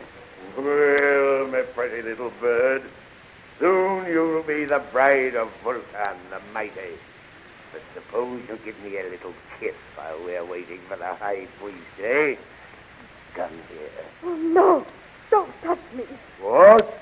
You repulse me, Earth girl? Come here. Keep away from me, you fat fool. Flash, darling. Take your hands off her, Vulcan. With a yell of fury, Flash drives his fist to Vulcan's jaw. The mighty king staggers back and, bellowing like a mad bull, sinks his steel sinew fingers into Flash's throat. His left hand reaches for his dagger. Flash, look out for his dagger. A smashing left and a crushing right-hand uppercut that would have killed an ordinary man knocks Voltan into unconsciousness. That settles that out. Dale, did he hurt you? No. Oh, my darling. I feel so safe in your arms. They're so strong, yet so tender. These arms were meant to hold you and protect you. By heaven, they will, as long as I have life. My dear. Oh, where are Baron and Zarkov and Thune? Zarkov and Baron are working on some scientific gadget. Thune and I separated looking for you. Come, we'll join him. Did you kill Vulcan? I don't know. There's no time to waste finding out. Which way do we go from here? Look, soldiers, coming this way. Turn to the right, Dale, down that other passage. More soldiers. Flash, we're trapped. Back to Vulcan's quarters, Dale. We can bar the door and hold them off while we arrange to escape by the window. There. We're back in Vulcan's quarters, and we've escaped the soldiers. Now what? Now the firing squad. Vulcan! Why, you... Stay where you are. I have this ray pistol trained on you. The slightest move and both of you will be blown to dust. Don't hurt the girl. I surrender. What's that? Light! Light! Who turns off the light? Flash, the floor is tipping off. Don't worry, Dale. I'll save you.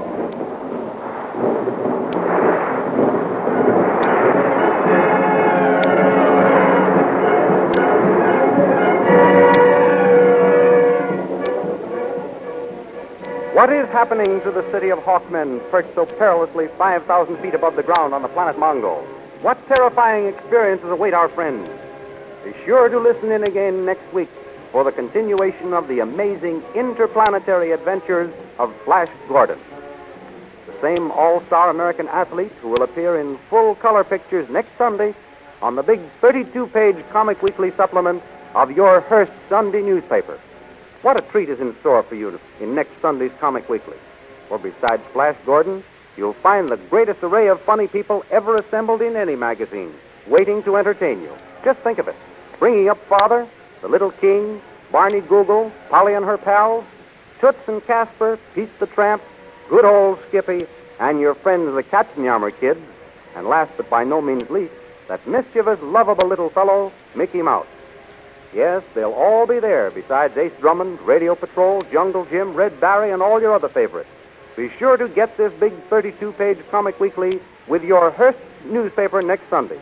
And now, goodbye until next week at this time, when we'll be back with another amazing interplanetary adventure of Flash Gordon.